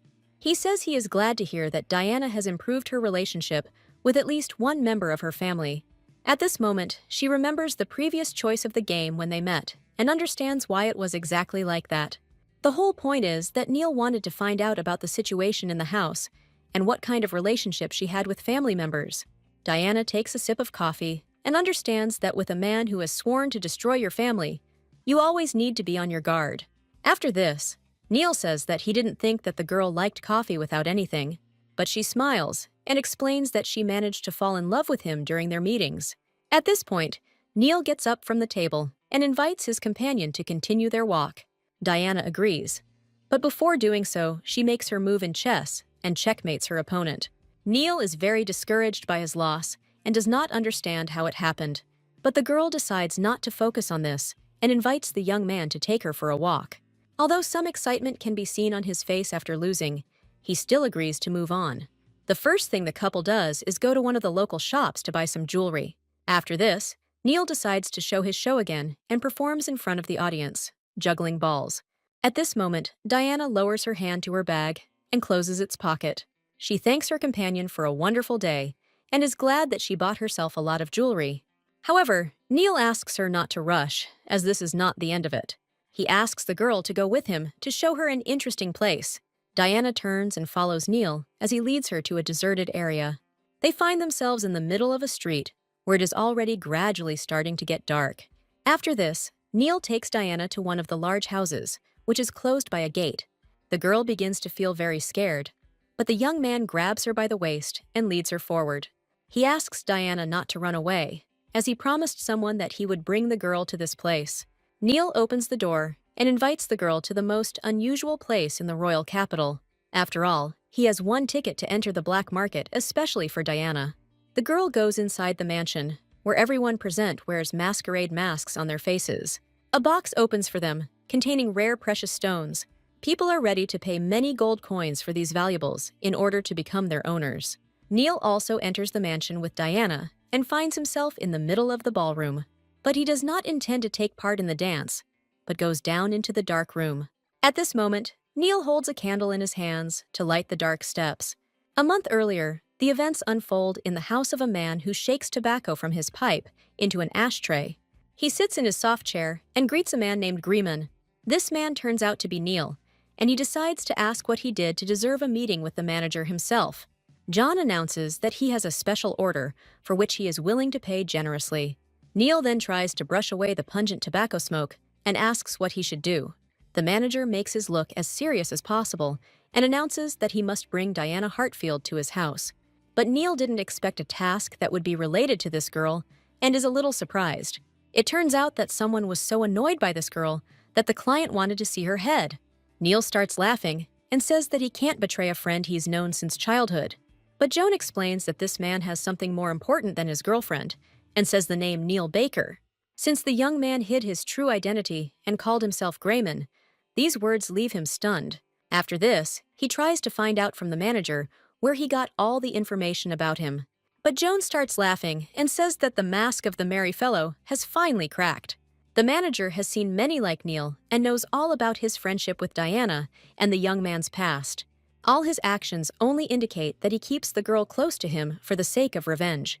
After this, Neil decides to find out what he will get if he brings Diana to this house. Joan promises him that she can provide solid evidence that the Marquis of Baker's family was killed by the Hartfield family. After some time, Neil finally brings Diana to the mansion and visits her in the dungeon, praising her outfit. The girl at this moment is sitting behind bars, with her hands tied, and wearing a very vulgar dress. She demands that Neil let her out, but he demands that the girl shut up, since no one will come to her aid anyway. After that, she grabs the bars with her hands and tries to figure out why her friend brought her here. Neil explains that one client wants to buy her, or more precisely, her head. After such words, Diana is speechless and doesn't even know what to answer her opponent. However, Neil just laughs and explains that the girl was simply unlucky enough to run into some weirdo. But he decided that killing her right away would be too wasteful, so the young man decided to give the client her head and sell her organs. Horror appears on Diana's face, and she does not understand why Neil decided to do this to her. After these words, the young man says that he can be justified by the death of his family because of the Hartfields. Because of them, he lost his father and mother, as well as his beloved younger sister. These memories will never leave his head, and will always appear in the form of a little boy who saw the death of his family. That day, they were unable to escape from the burning house, and the father demanded that his son take the opportunity and leave the mansion. However, he did not want to leave his family, and tears appeared on his face. But the father does not stop demanding that Neil run away, because he wants to save him. As a result, the young man finally decides to leave his parents and call for help. Unfortunately, it all ends with the family not being saved, and Neil finding himself next to 3 coffins. The parents covered their sister with their bodies, which is why Viola looked like she was sleeping soundly. After this, Neil cuts off a lock of her hair as a souvenir and promises to take revenge on those responsible for her death. He puts this hair on his palm and continues to look at it with sadness and longing in his eyes. To keep this memory with him forever, Neil decides to put this lock of hair into his pendant. All this time, he continues to live only in order to one day destroy every member of the Hartfield family. At this moment, Joan appears in the dungeon and decides to ask Neil what he is chatting about with Diana. After this, he adds that the client is already waiting for the girl's head, and it's time to act. Diana understands that now the bars will be opened and she needs to use this chance. At the same second, she jumps out and runs past Neil, who doesn't have time to do anything. The girl understands that she needs to run as fast as she can, despite the fact that her hands are tied. At this moment, Neil takes a gun out of his jacket and is about to stop the escaped girl. He points his gun straight at her back and is about to make the fatal shot. The bullet passes through and red drops of blood fly out of Diana's chest. However, John is unhappy with his partner's actions, as they have no right to kill the goods. But Neil says that this psycho wanted her dead body anyway, so that's what he's going to get. Luckily, Diana has her glass slippers back on, which reboots her once again. Suddenly, she opens her eyes and realizes that she has woken up as if from a bad dream. Diana jumps out of her bed and tries to catch her breath after yet another death. She doesn't understand why things turned out this way, and why she wasn't given a choice this time. The girl also tries to understand whether this is somehow connected with Neil's very low percentage of sympathy. After all, this love interest personally killed her, without even a moment's hesitation in his actions. After all these terrible memories, the girl slaps herself on the cheeks to come to her senses. The girl decides to calm down and analyze the situation with the black market, which she cannot avoid. She understands that this is the place where she needs to look for a way out and solve this mystery. Diana goes back to the fountain square and meets Neil there again. However, Now she will do everything to ensure that this time her love interest cannot kill her. Diana is determined to change the situation in her favor and leave Neil no chance. Meanwhile, the young man again looks at the girl with a surprised look, as he did not expect her sudden appearance. However, she ends up behind bars again, as she did not receive a single clue during the entire walk. At that moment, the thought comes to her mind that these clues must be in this place. After this, Neil appears again near the bars and repeats his phrase about how this vulgar outfit suits the girl. She again demands to be released, but the kidnapper demands that she sit quietly and wait for her turn. At this point, she grabs the bars with her hands and tries to persuade Neil to listen to her, but the kidnapper has no intention of showing compassion for her and merely places the sole of his shoe on the metal bars of the prison. After this, Neil starts laughing and demands that Diana shut up immediately. Then he asks the question, did the girl really not understand everything the first time? But suddenly, Diana is faced with her first choice, which asks her to continue to resist. She understands that if she does nothing, she will simply die. So she decides not to remain silent in this situation. After this, Neil opens the bars and says that this is a pathetic situation for the girl. Diana runs outside again, but sees no more clues from the game. At this moment, Neil grabs her hand and prevents the girl from escaping from the dungeon. He covers her mouth with a handkerchief and tells her that she won't succeed. Then, Diana realizes that everything before her eyes begins to swim, and she loses consciousness. After this, her limp body falls into the arms of her captor, who is pleased with the silence that has formed around him. Suddenly, Joan appears in front of him and asks what he did with the girl. Neil explains that he simply cooled her ardor, and that Diana is actually fine. The manager informs them that it is time for them to move, as the client has decided to sell her as an ordinary city girl. But Neil is unhappy with such a low price, since this girl is the daughter of an influential duke. However, Joan explains that this is just a cover, so that the right client will look at it himself, and others will not have time to buy it. Sometime later, Diana finds herself at an auction, sitting on a chair as an ordinary commodity. She is described as a commoner who has not yet regained consciousness. After this, a lively trade begins, with everyone offering their price. People are not against acquiring a girl for themselves, who will be used for their personal purposes. After lengthy bidding, the auctioneer bangs the gavel on the table and announces the buyer. At this moment, Diana opens her eyes and finally comes to consciousness, not understanding where she is. The girl only has time to hear that she was sold to number 46 for 650 coins. After some time, Joan and Neil hand it over to the buyer and ask him to be careful with the lot. This person turns out to be a certain girl who hides her face under a mask. At this point, Neil whispers in Diana's ear that she was unlucky enough to fall into the clutches of this client. The girl begins to follow her buyer and realizes that this time, events are going in a different direction. She is wildly afraid of the unknown and what might happen to her next. Meanwhile, she gets into a carriage, which takes Diana away to an unknown destination. At this point, the buyer takes off her mask and says that she is surprised that such a young lady is selling. After all, she was put up for sale as an ordinary slave, and now she must be very scared. Diana is surprised that this girl behaves absolutely normally and tells her that everything will end soon. After some time, they finally arrive at their destination, where there is a large mansion. After this, Diana's buyer prepares a bath for her and suggests that she take a bath first. The girl is very surprised by this proposal and looks closely into the dark room. At this point, she notices something strange in that the bathtub is empty and not filled with water. Suddenly, the maid grabs Diana by the neck and pushes her forward, dropping her to her knees.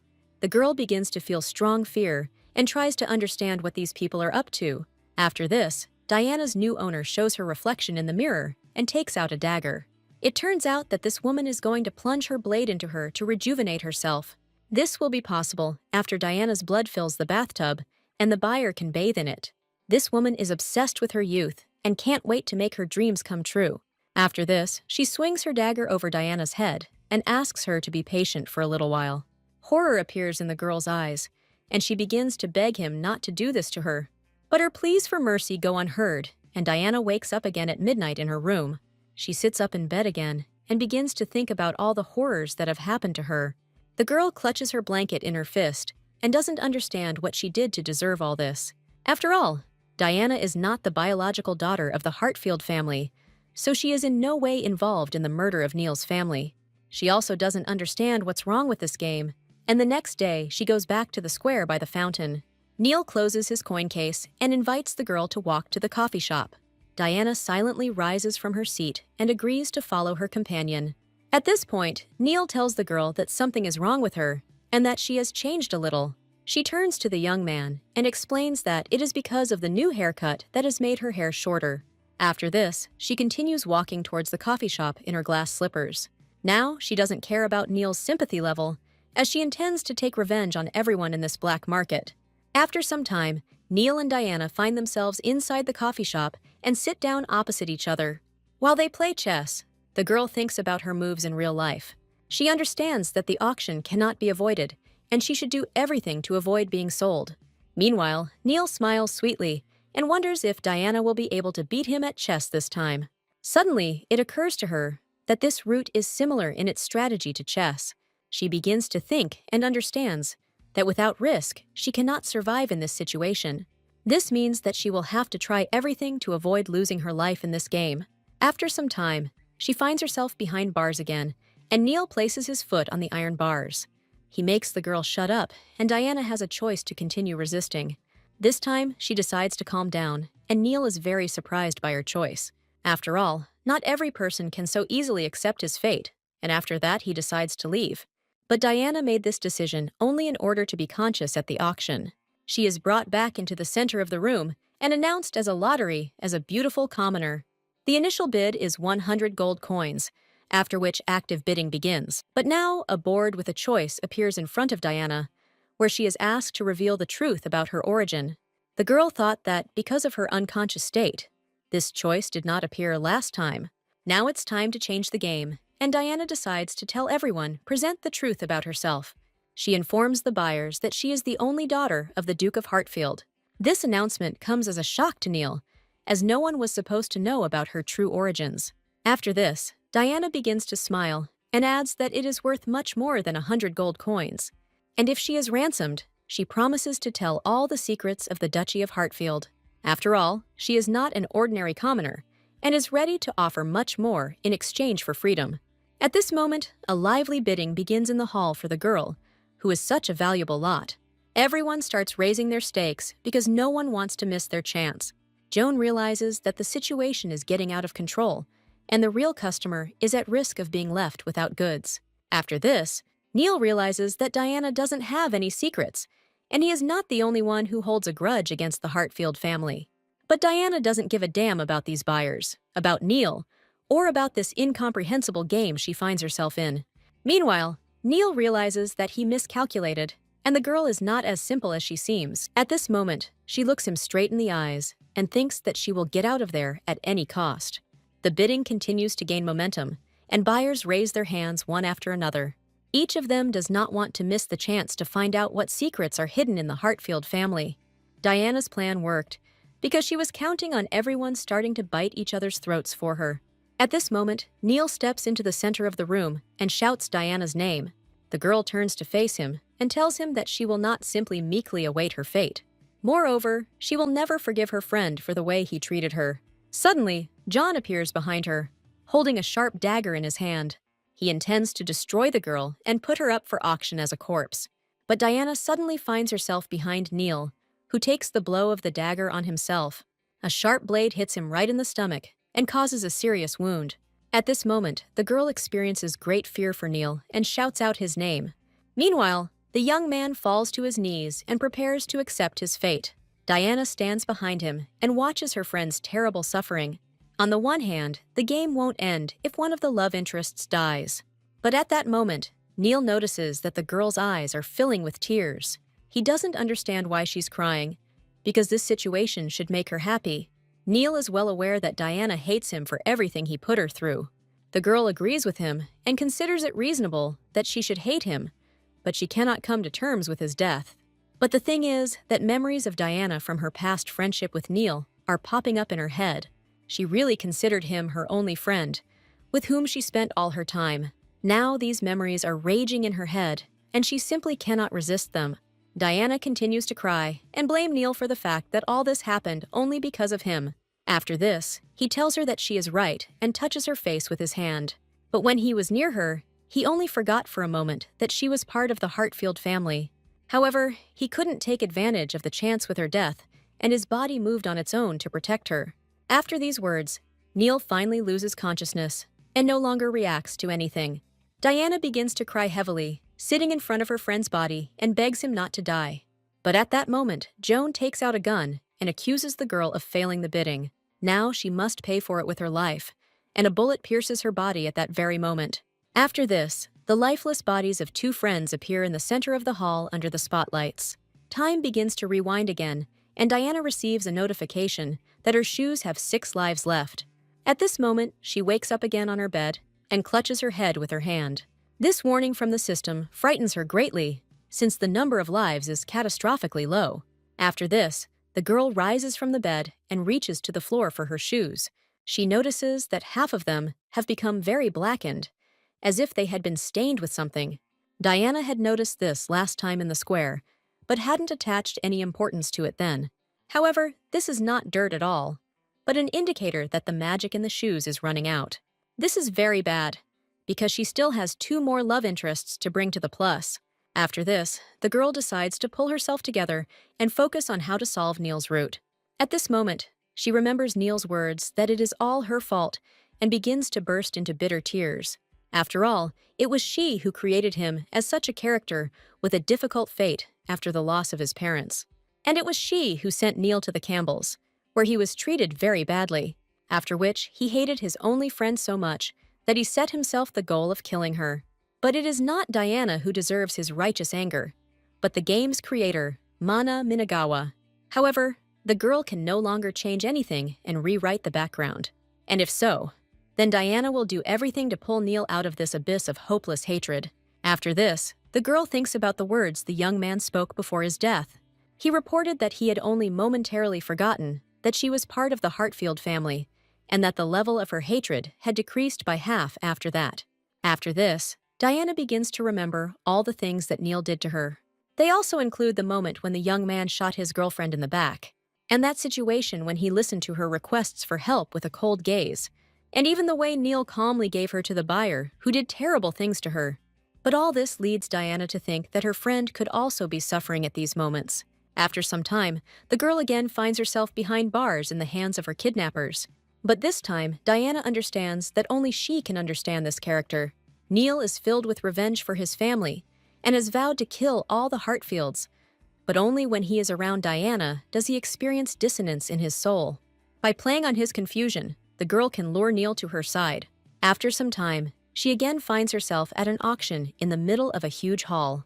At this moment, she looks ahead and focuses her gaze on Niall. After this, a board appears in front of her with an offer to reveal to the guests the truth about her origin. But this time, Diana refuses this choice and loudly shouts Neil's name. The girl then states that his desire for revenge pales in comparison to the fact that he considers her a friend. And if he wanted her dead so much, he wouldn't have given her this walk. He also would not have wasted time going shopping, but would have brought Diana to this place straight away. All this indicates that doubts are creeping into Neil's heart. After all, revenge only breeds revenge, and there will never be a way out of this circle. Diana knows what she's talking about, because she recently experienced all of this herself during Neil's death. So she decides to suggest to her friend to change everything while there is still time for it. At this moment, Joan comes up to her and tries to shut her mouth so that she doesn't talk nonsense. But Diana manages to say that she doesn't consider Neil a villain and knows him as a guy who gives smiles. These words leave the young man in a state of great shock, and even greater doubts arise in his heart. She then adds that she believes that Neil is only pretending to be a villain. At this point, his sympathy score increases by 10%. But John orders the auctioneer to waste no time and begin bidding immediately. The man immediately bangs the hammer on the table and announces an opening bet of 100 gold coins. At this moment, Diana thinks that if Neil really suffered all this time, then he will start acting right now. But the young man continues to stand motionless and watch as Diana is put up for auction. At this point, he remembers a conversation with his father about his constant work, but he explains that he does this for the good of their family and those who rely on their home. After this, the father instructs his son to work hard in the future and bring joy to those who are dear to him. These words made the little boy think and accept his dad's request. After all, he was always an example of a bright and pure attitude towards all people. But after the death of his parents, Neil could not remember their faces, seeing only their blurry outline. At this point, he takes a step forward, and his sympathy score increases by another 2%. After this, it reaches -12%, and Neil accelerates strongly towards Diana. After all, even if he lives for revenge, the young man will never disobey the words of his father. He then approaches Diana and informs the guests that their auction is now over. Neil unties his girlfriend's hands and adds that this item is being withdrawn from the auction. After this, he begins to lead her along and takes her away from the ill-fated black market. At that moment, a little boy pops into his head and tries to make him come to his senses.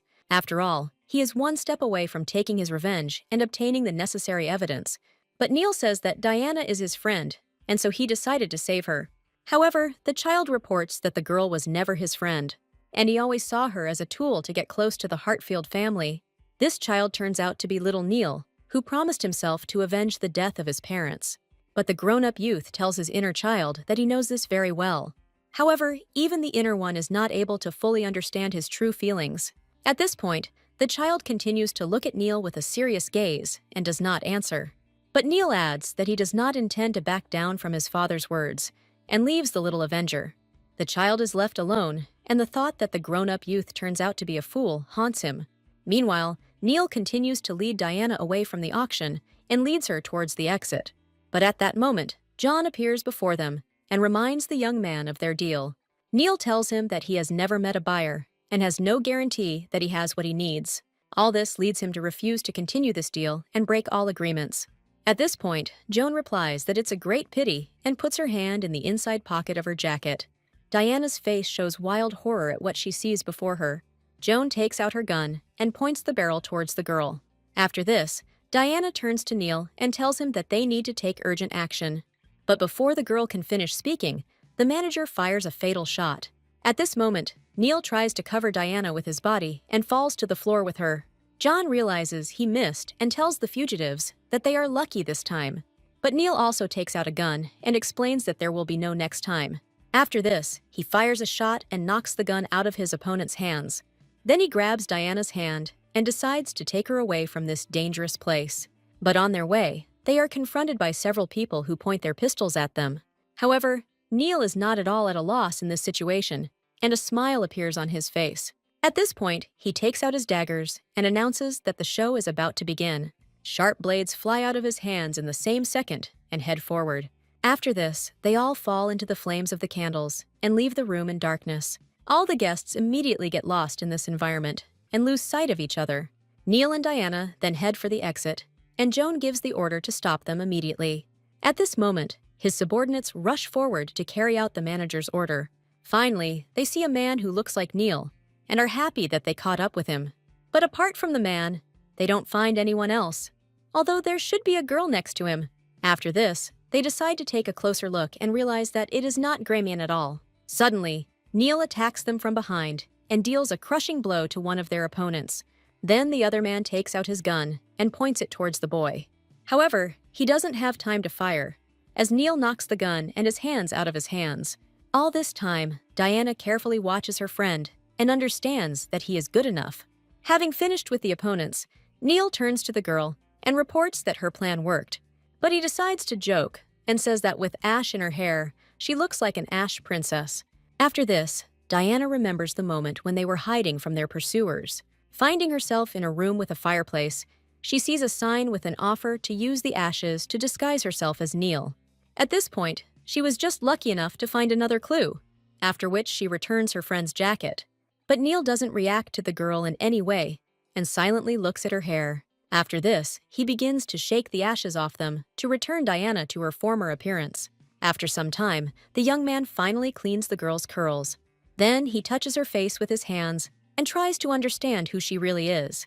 Diana focuses her gaze on Neil and decides to ask him what he means.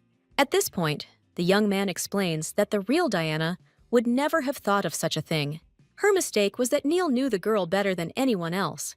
An ordinary person would never notice the difference, because the appearance remained the same. Neil was really the only one who noticed a big change in Diana's behavior.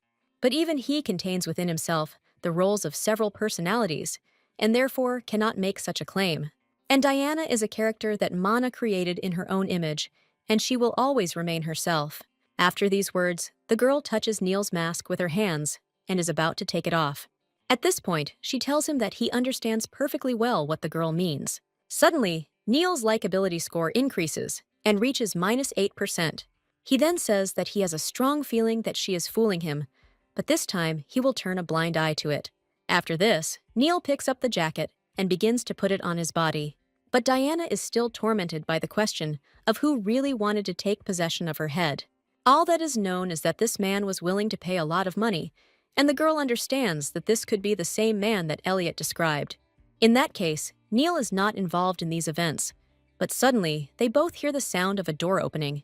At that moment, a man in a robe and with a hood on his head appears in front of them.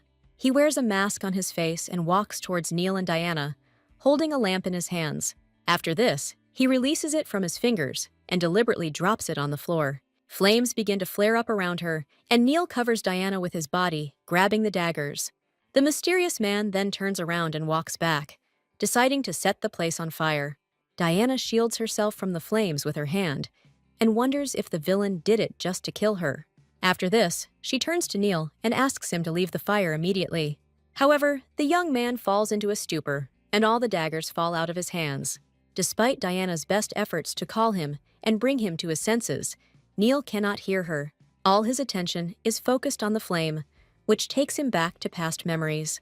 A picture of his parents being in the same fire and unable to do anything appears before his eyes. But Diana doesn't give up and grabs her friend's hand, trying to guide him towards the exit. After this, Neil still succumbs to her manipulation and leaves with the girl. Meanwhile, real panic begins in the building, and the guests run away in different directions. After some time, Neil and Diana find themselves safe, and the girl tries to catch her breath. At this moment, the young man tries to feel the pendant with his younger sister's curls on his neck. However, he does not find it and realizes that the medallion dear to him has disappeared without a trace. This causes him to panic wildly, since this is the only thing that is kept as a memory of the family. Since Viola's funeral, he kept this pendant and never took it off his neck. In this regard, Neil decides to go back and find him, but Diana stops her friend in time. However, the young man begins to resist, and the girl warns him that he will not get out alive. But Neil doesn't understand what Diana means and asks her about it again. At this point, the girl explains that he started shaking all over at the sight of the fire and won't be able to find the pendant in this state. After this, Neil decides to look at his hands and notices that they are shaking violently. Then he falls to his knees and clutches his head, because it was the only thing he had left from his loved ones. Suddenly, a board with a choice appears in front of Diana again, which is very difficult for her to accept in such a situation. In it, she is asked to force Neil to surrender or find the pendant on her own. Both options turn out to be terrible, but Diana decides to return to the burning building. Despite the enormous danger and the possibility that she will not survive, she still decides to take this step. After all, the girl promised herself that she would make Neil happy at any cost. After this, she asks her friend to stay put and goes in search of the pendant that is dear to him. Diana turns towards the burning building and runs inside in a hurry. Neil turns around and looks at his friend with surprise as she runs into the flames for him. At this point, his inner child emerges again and wonders how he can just stand there and watch while someone dies for him. After this, he makes a huge effort to lift his trembling body from the ground. After all, if Diana dies this time because of him, she will never be able to forgive herself. Meanwhile, the entire building is already engulfed in a huge flame of fire. Neil runs into the house and tries to find Diana there, shouting her name. Suddenly, he hears her voice and turns towards the direction from which the sound comes. At this moment, he discovers a girl lying on the floor and approaches her. The young man takes Diana in his arms, and she is going to show him something. The girl gives him the pendant and asks him to get out of this place as soon as possible. After this, she loses consciousness, and Neil tries to bring her back to her senses. He then decides not to waste any time and clutches the pendant tightly in his hand. He then grabs Diana and heads for the exit, telling her that it is too early for her to die. Neil carries her down a smoky corridor, surrounded by a large flame of fire. Suddenly, he realizes that he is starting to lose consciousness from the smoke and that the exit is still far away. he puts Diana down on the floor and realizes that this time he won't be able to save anyone. But out of nowhere, the ghost of his younger sister appears and asks her brother not to give up. Neil looks up and looks at Viola, who has been dead for a long time, with a shocked expression. After this, he gathers his strength and takes Diana into his arms again, heading towards the exit. Although he understands that these are just hallucinations caused by the smoke, there is still a reason for her appearance. After all, thanks to his beloved little sister, he will never give up and will save his friend. A short time later, they find themselves outside, and Neil tries to bring Diana to her senses. Finally, the girl barely opens her eyes and pronounces the name of her savior. At this moment, he does not let go of Diana and asks about her well-being. Suddenly, the girl notices that his sympathy indicator has reached 0 and gone out of minus. But most importantly, Diana was able to survive and save her remaining reboot attempts. After this, she completely comes to her senses and thanks Neil for saving her. But the guy understands that everything happened because of him, and Diana has nothing to thank him for. Meanwhile, another person appears behind them, who is interested in the reason why the guys are here. It turns out to be the head of the Nightly Order, Elliot, who came to the scene of the fire. Diana immediately goes to meet him and asks the reason for his appearance. It turns out that the Nightly Order became aware of the black market being located in this building. In this regard, Elliot must conduct an investigation here and find out all the details. After this, the knight decides to ask Diana what she is doing in this place. However, he notices that the girl and her companion have just escaped from the fire. At this point, Neil shows Elliot the girl's wrist and draws his attention to the rope marks. He then adds that the girl was kidnapped by traffickers to be resold on the black market. The knight is very shocked by this news and decides to ask Diana if this is true. The girl confirms these words, and Elliot breathes a sigh of relief that she is now safe. After this, he turns his wary gaze to Neil and asks him a question. Elliot is interested in the identity of this young man and the reason why he ended up in this place. Neil tries to collect his thoughts and tell the real reason for his presence here. But Diana stands up for him and says that he is her friend and he came here to save her. The girl asks Mr. Elliot to believe her words and not to suspect Neil of anything. After this, the knight says that he is ready to believe it if this young man brings her home safe and sound. Diana thanks Elliot for his generosity, but Neil decides to find out what will happen to him if he refuses. At this moment, the knight takes out his sharp sword and swings it towards the young man. He puts the weapon to his throat and tells him that in this case, he will be left alone with his blade. Neil raises his hands up and promises that he will fulfill his request and send Diana home. After this, Elliot lets the boys go, but warns that he will call them in for questioning in a couple of days. Diana says goodbye to her comrade, while Neil breathes a sigh of relief. After some time, they find themselves on one of the capital's streets, which is decorated with the light of lanterns. Neil decides to ask why Diana ran into the burning building, and she explains that she simply wanted to return something dear to him. The young man decides that the girl has no friends at all, and she replies that she used to have one friend. It was the same girl with whom they had developed the app together, but then lost touch. This is precisely the reason why Diana values her friendship with Neil so much. The young man glances sideways at the girl and decides not to answer her. But at this moment, Diana tells him that he himself saved her, although he initially sought her death. After this, she says that it would be right to restore justice. So Diana decides to help Neil and finally make him happy. However, the young man pretends that he doesn't understand at all what his girlfriend is getting at. At this moment, Diana meets her agitated maid, who is in tears. After all, as soon as she learned about the fire, she immediately rushed to the city to find the lady. After this, Neil lets his companion go, as she can now safely get home. But finally, he touches her hair and gently runs his hand through it. Diana is very surprised, and a beautiful decoration appears on her curls. Neil says that he bought this hairpin at the market during his walk, and now she can decorate her short hair with it.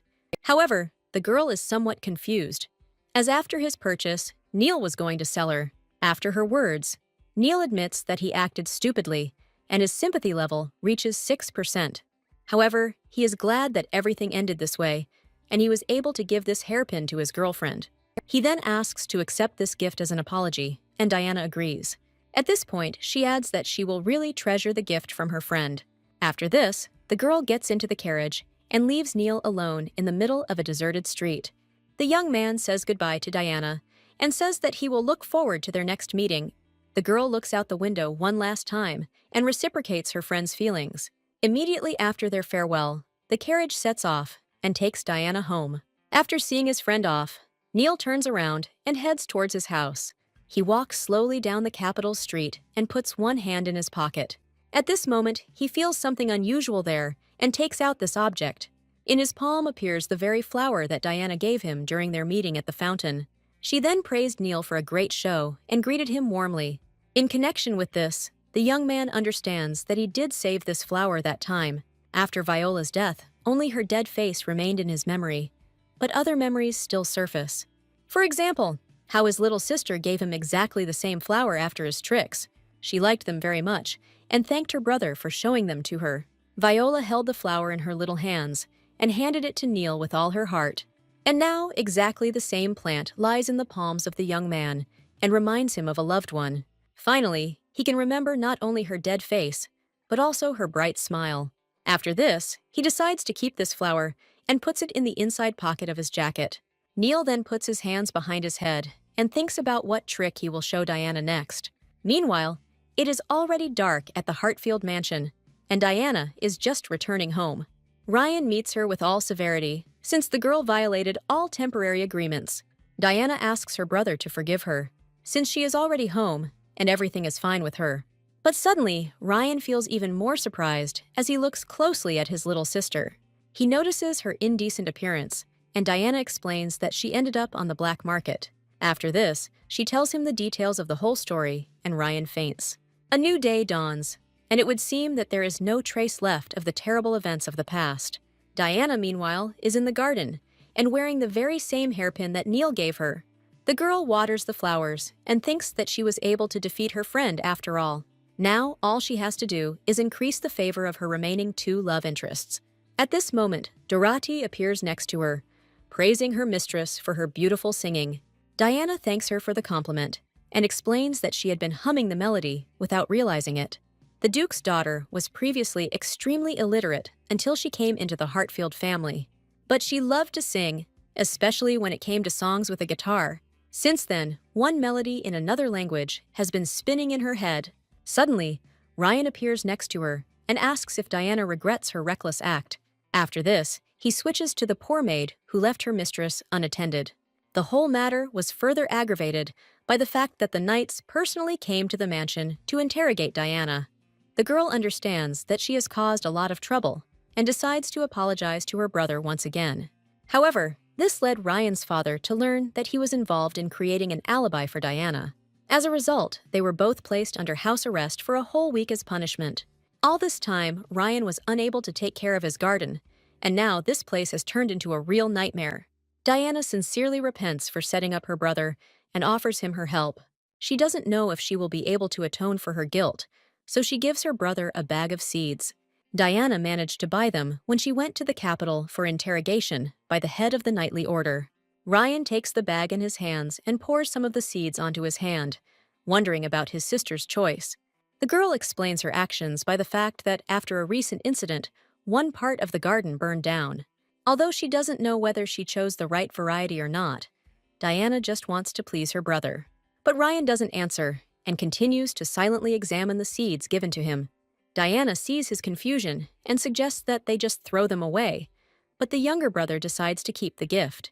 However, this is the first time he will be growing seeds, so there is no guarantee that they will germinate. After that, they sit down next to the flower bed with Diana, and Ryan prepares the seeds. Then, he makes 2 small holes in the ground to plant the future flowers. Next, Ryan begins pouring seeds into the dug holes and finishes planting the plants. Meanwhile, complete peace reigns in the royal palace, and only the sun's rays illuminate the walls of the rooms. Glenn decides to visit Vince again and sits down with him at the table to talk. At this point, their conversation is interrupted by a man who addresses the heir to the royal family. This man turns out to be Vince's father, who is interested in his return visit to an important place. Glenn immediately bows to the king, but the prince did not expect to see the king at his place. His Majesty explains that he respects his son's position in relation to the late king and his emulation of him. But before the king can finish speaking, Vince replies that this is not an imitation. After all, if you don't get closer to people, then there can be no talk of their support. However, his father reminds Vince that the previous king was killed by his own people. At that time, the ruler sat on his horse and warmly greeted the inhabitants of the capital. But at one point, some ill-wisher takes out his pistol and makes a fatal shot.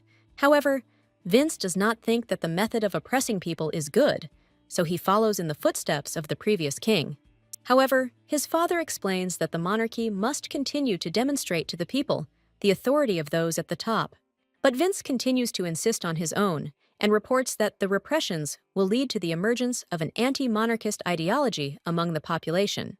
The black market where the knights had recently gone was an example of this, and weapons were also sold there. At this point, the king asks Vince if he is sure about this, and the prince states that it is the absolute truth.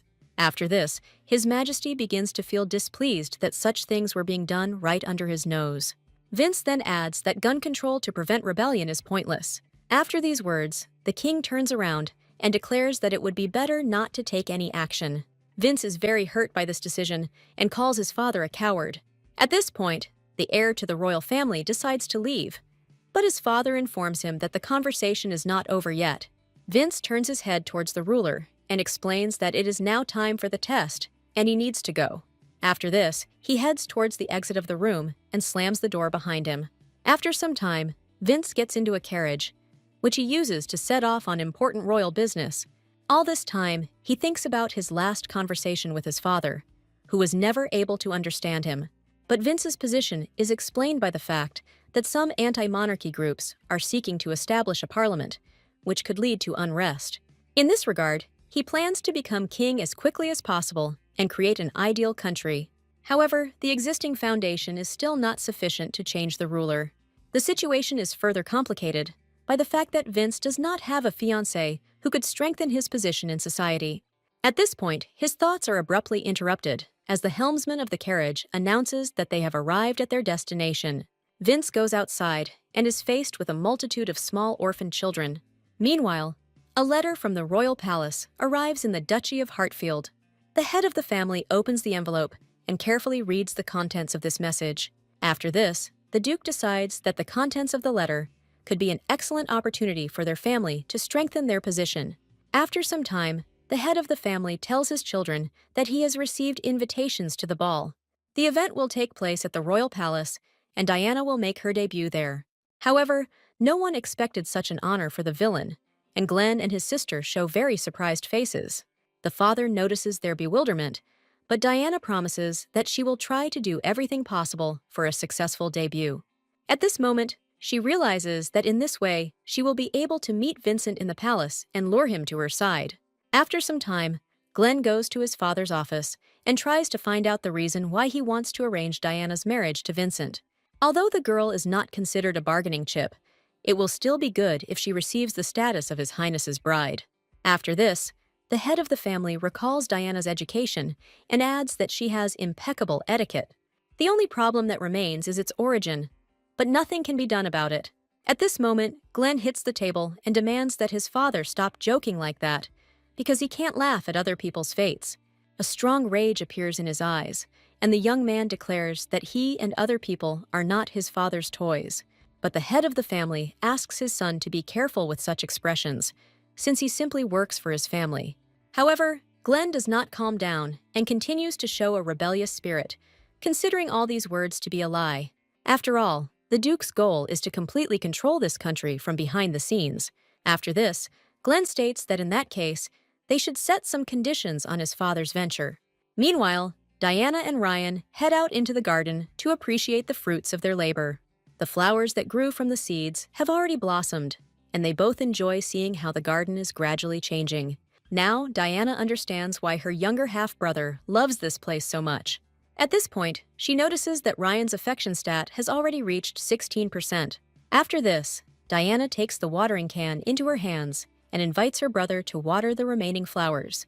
But Ryan manages to stop her and shouts loudly for Diana not to water them. It turns out that those yellow flowers are poisonous and it's best not to touch them. Diana looks closely at the dangerous plants and replies that she understands everything. Meanwhile, the maid Dorothy notices someone appearing in the garden and begins to feel uneasy. She immediately bows to men passing by thereby showing her respect.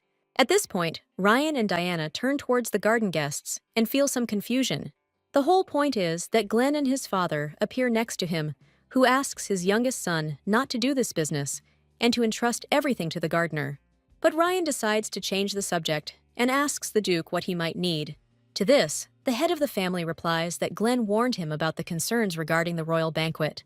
In connection with this, a dance will be planned at the Marquis of Casey's house this evening, and Diana must go to it with her older brother. These words shock the girl, since such a sudden event was not part of her plans. However, this will only be a test to see if Diana is worthy of visiting the royal palace. Therefore, the Duke asks the girl to allow Glenn to accompany her and then make a decision. After this, her stepfather leaves and asks her to not disgrace herself by showing the dignity of a member of the Hartfield family. But Glenn's sympathy stat is still in the negative, which will make this task much more difficult for Diana. However, she does not intend to suffer defeat because her brother treats her badly. Now Diana has no choice but to defeat Glenn at today's tryout. Finally, that very moment comes, and the girl meets her brother on the street. He tells her that she has kept him waiting too long, but at the same moment, he is speechless at the sight of her. After all, he sees Diana wearing a delightful, off-the-shoulder dress that highlights her beautiful figure. Glenn begins to feel very excited at the sight of his stepsister being so beautiful. However, he tries not to show her his emotions and calmly offers the girl his hand. Diana is very surprised by this gesture, but the young man explains that his accompaniment is connected with exceptional nobility. But Glenn finds a reason to be sarcastic even in this situation, and adds that his sister should also learn some manners. After that, they set off on their journey, and Diana realizes that it will be difficult for her to increase the sympathy of such a grumpy person. After some time, they find themselves in the possession of the Marquis Casey mansion and are preparing to get out of the carriage. At this moment, the door opens, and a difficult moment comes again in Diana's game. Glenn offers her his hand again and tells her that she needs to watch her steps. She sweetly thanks her brother for his concern and pretends that they have a wonderful relationship. And this is not done in vain, because at this moment, many people are watching their behavior. However, sparks of genuine hatred never cease to sparkle between these half-brother and sister. At this time, Ryan and his parents are at home and having dinner in their dining room. The head of the family takes a glass of red wine in his hand and shakes it a little. Now the moment had come for him to find out the situation that was happening at the ball. At this time, in the house of Marquis Casey, the arrival of the eldest son Glenn from the Hartfield family is announced. Along with him, Diana appears on the threshold, not missing the opportunity to put on the glass slippers. But now few people care about this, because all attention is focused on her appearance and extraordinary charm. Glenn takes his companion by the hand and leads her to the center of the room, under the admiring glances of other people. After this, he and Diana approach the Marquis himself and thank him for the invitation. At this point, Diana curtsies and says that she is glad to meet the head of this house. The Marquis is enchanted by the sight of his guest and replies that it is a great honor for him to meet such a princess. He is also joined by his daughter Noel, who is also happy to see these people in her home. After this, the Marquis's daughter asks her father to let Diana go with her to show her the mansion. The owner of the house agrees and will only be glad if the girls get along with each other. So now the last word remains with Glenn. At this, the young man smiles sweetly and lets his companion go, asking her to be careful. After a while, the girls find themselves in a spacious hallway of the house, where they look at paintings. Noelle reports that one of them was painted by a very great artist, and next to it is her father's favorite statue. At this moment, Diana carefully examines all the valuables and realizes that there is too much luxury in this house. However, the Marquis's daughter notices her absorption in thoughts and tries to regain the girl's attention. After all, Noel hasn't yet had time to show off all the beauty of her home, and there are many interesting things ahead of them. But the whole situation seems too strange to Diana, as there are fewer and fewer people around. Suddenly, Noel tells her that she made a big mistake by agreeing to go with her. Diana tries to ask the girl again about her words, as she cannot believe what she heard. However, Noel doesn't answer and just swings his hand. After this, she hits herself on the cheek and leaves a red mark on her face from the slap. But even that doesn't shock Diana as much as what Noel is going to do next. After all, the girl begins to push aside her father's favorite statuette and explains that she has always disliked the Hartfield family for their rudeness. She then adds that Diana looks like the daughter of a prostitute and at the same moment pushes the statue. The crash from the fall is so loud that it reaches all the way into the ballroom. Everyone immediately heads towards the frightening sound and finds Noel sitting on the floor. The girl starts to cry and says that Lady Diana suddenly got angry and beat her. Moreover, she even broke her father's precious statuette and thus responded to the desire to be friends with her. No matter how Diana tries to justify herself, Glenn understands that she has fallen into a trap. Now we can rest assured that his sister failed this exam, but his joy is short-lived as all attention turns to him. The thing is that Noli's father believes Glenn is involved in this crime and begins to publicly accuse him. He believes that it was Diana's brother who gave her the order to beat his daughter, and with these words, he greatly shocks the young man. Now, the Hartfield's daughter understands that the situation is starting to take a completely different turn, for which she was not prepared. And the Marquis adds that this family wants to put him in an awkward position, since they themselves have already made it in life. But Glenn also doesn't understand what kind of nonsense the owner of the house is talking about, and why he decided to drag his entire family into this. Meanwhile, everyone begins to discuss what happened, and is not at all surprised by Diana's actions. However, no matter how much she was to blame, first of all, it was Glenn who did not keep an eye on her. This whole situation puts the members of the Hartfield family in a difficult position. But Glenn understands that all this was initially done with the aim of humiliating him and Diana. His sister also realizes that she is not the only one involved in all this, and that things are really bad. After all this time she thought that this was a test of her etiquette, but she was wrong. After this, the girl decides to grab her brother by the hand and lead him away from people. Diana does not say a word and quickly leaves the ill-fated place.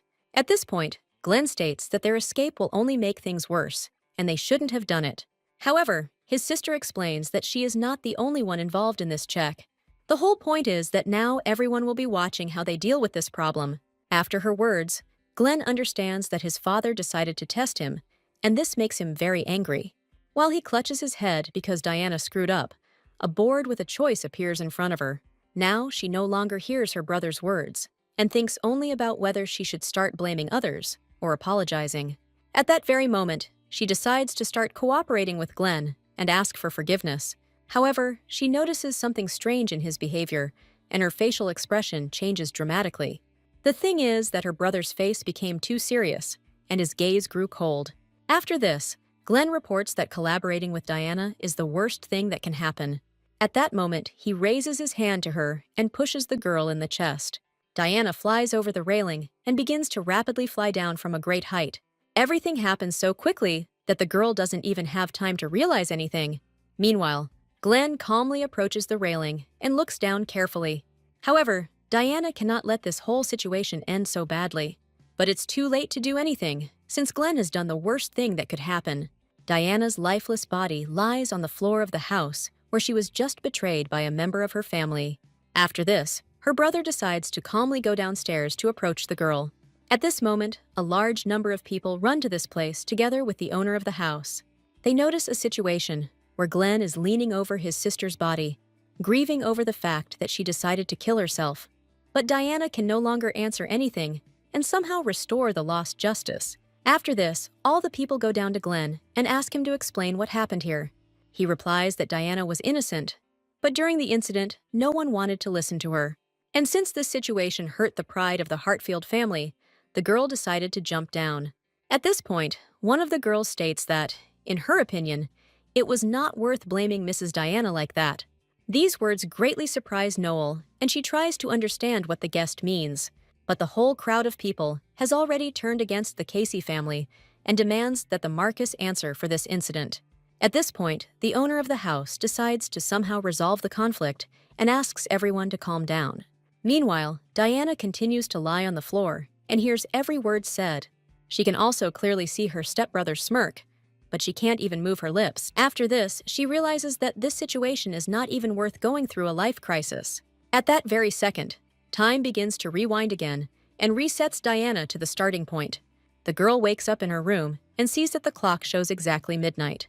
At this moment, she realizes that Glenn has decided to turn her into his pawn and thus hide the shame. As expected, he is still the heir of a bloody family and can kill a person without any hesitation. However, Diana remembers that Glenn does not want to be like his father. After all, she created a character who fights against this injustice. Diana is even sure that in normal mode, there was a similar scene with the main character. In it, Glenn wanted to change this house to protect the people dear to him.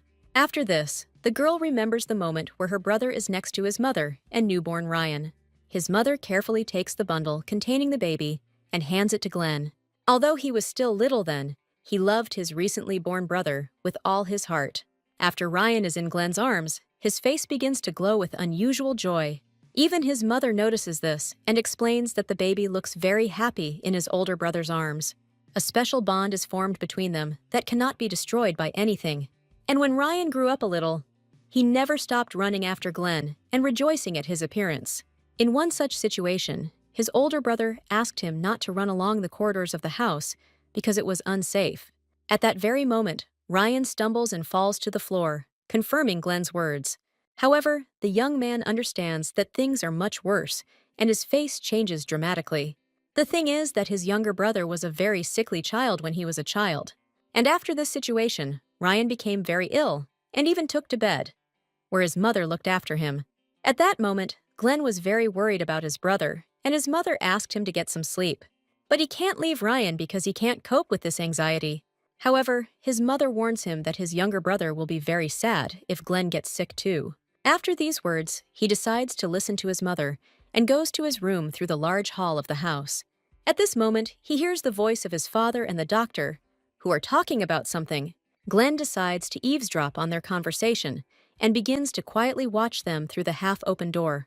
The doctor explains that Ryan was born weak and can easily get sick when the weather changes. The situation is further complicated by the fact that such ailments may continue in the future. After this verdict, the Duke says that in that case, he does not need this child.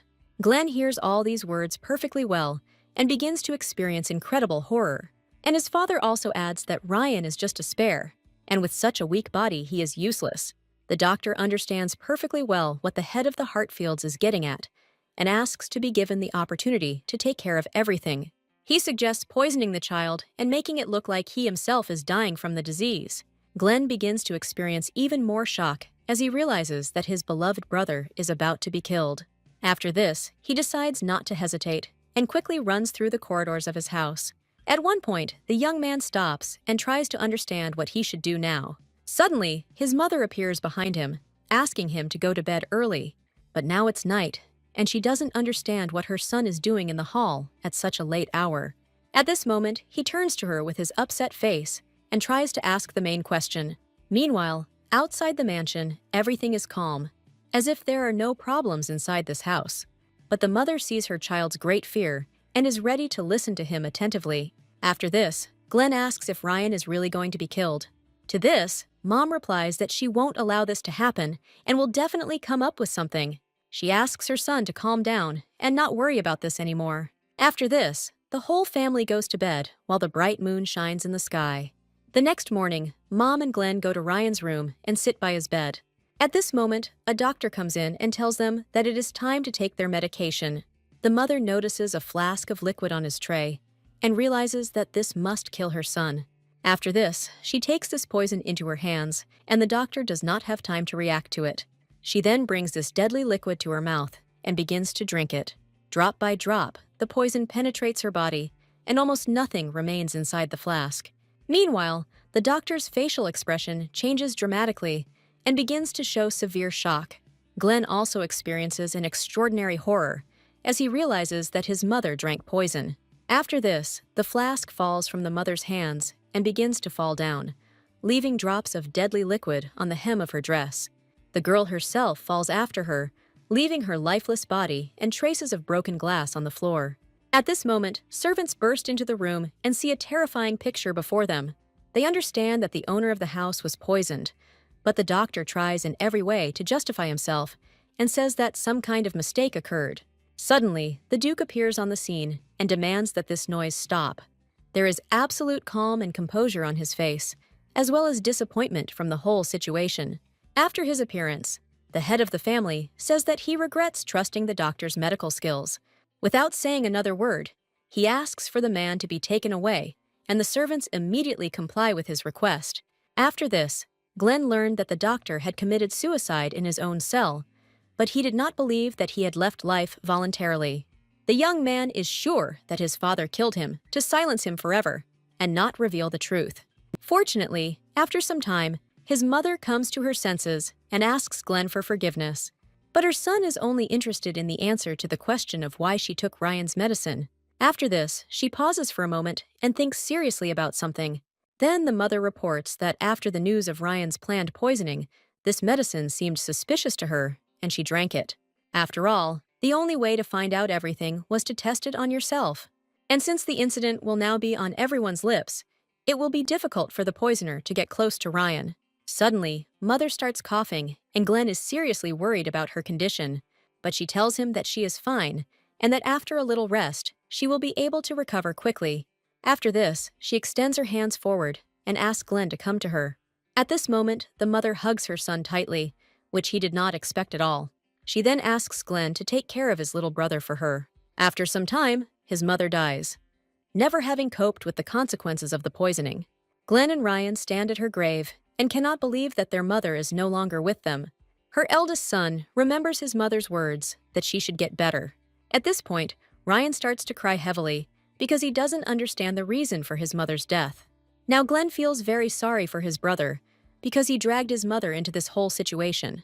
After this, he remembers her last request that he take care of his younger brother. Since then, Glenn has made it his goal to protect Ryan at any cost and fulfill his mother's request. Now he intends to destroy all enemies, no matter what method he has to use.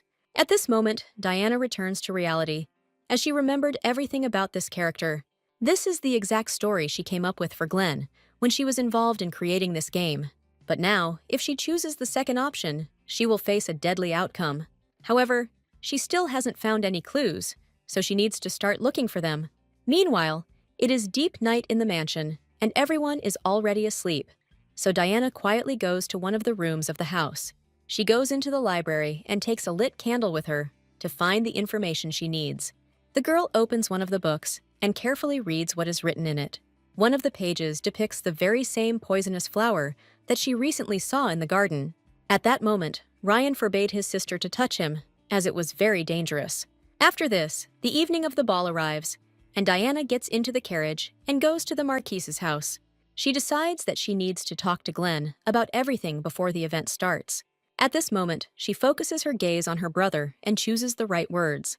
Diana tells him that her father is checking not only her, but him too, which leaves the young man feeling bewildered. She then adds that their behavior at the ball determines the reputation of the house, and they need to be more careful. After her words, Glenn becomes very tense and realizes that Diana is aware of everything that is happening. So he decides to ask what she wants to achieve from him in that case. To this, the girl replies that she knows very well about his dislike for her, but now he needs to enter into cooperation with her for the sake of the future. Diana knows very well that Glenn wants to change this house and offers him a solution for this, but he believes that his sister wants to take over their family from behind the scenes, and that is why she has changed her behavior so abruptly. However, the girl did not expect to hear such conclusions and was a little puzzled by this. After these words, she loses her temper and declares that there is no point in her doing this at all. At this moment, a sign appears to her indicating that Diana has managed to clear up the misunderstanding with Glenn. All this time, her brother believed that she would prevent him from removing the head of the house and therefore treated her with hostility. In this regard, she decides to add that she simply wanted a quiet life, so she changed her attitude. At this point, Glenn's sympathy score has improved by 5%, and he even admits his guilt in initially misunderstanding his sister's motives. However, this does not change the fact that he hates her, so he does not intend to cooperate with her. Glenn then adds that he can handle it on his own and that Diana should do her best too. But his sister tries to reach out to him and asks if there is any point in such stubbornness. After all, in the end, he will still have to use the help of those around him. Otherwise, it turns out that all of Glenn's words about his intention to change this house are empty words. After this phrase, Diana's older brother loses his temper and abruptly gets up from his seat. But the girl grabs his hand and adds that such a hot-tempered person cannot make cold-blooded judgments, and they are not alone here. Therefore, He had better be careful with his actions and not make such mistakes. Diana understands that Glenn will not kill her in front of other people, and if she does not lure him to her side, then she will not see a different future. So she decides to continue her game and lets go of her older brother's hand. After this, Glenn reports that he knows and understands everything perfectly well without her. But all he wants is for Ryan to live happily and for no one to attempt on his life. At that moment, he remembers that very day when she stood in front of her mother's grave. After all, the words he spoke were what he promised his mother before she died. But Diana says that Ryan is not so helpless that he constantly needs someone's protection. After all, he himself helped Diana more than once, and each time he did it in the best possible way. All this leads to the fact that it is not so bad to rely on others, and Ryan understands this very well. At this moment, Glenn remembers his brother's words, where he asks him to help in one matter. These arguments make him calm down and think about everything Diana said. It turns out that for him, Ryan is still the boy who suffered in his bed. Glenn realizes that he has been a fool all this time, and his sympathy score improves by another 8%. Now he is ready to cooperate with Diana and agrees to help her the moment something happens. After this, they conclude a temporary truce, which is limited to this ball. After some time, the situation with Noel repeats itself, and she again begins to accuse Diana of the attack. Feigned bitter tears appear in her eyes, and the girl says that she just wanted to make friends. At this point, the Marquis decides to blame Glenn for everything and says that it was his order. After these words, he turns his gaze to Diana and expects some action from her. But the girl realizes that she has once again found herself in Noel's self-made performance, and that once again everyone is condemning her brother. Diana decides to take a step, as she understands that this part of events cannot be avoided anyway. After this, she tells everyone that she and Glenn are innocent, and she is even ready to prove it. These unexpected words make her older half-brother very surprised. The owners of the house are also shocked, as they do not expect their deception to be revealed. At this point, Diana announces that all attempts to trap and convict her will fail.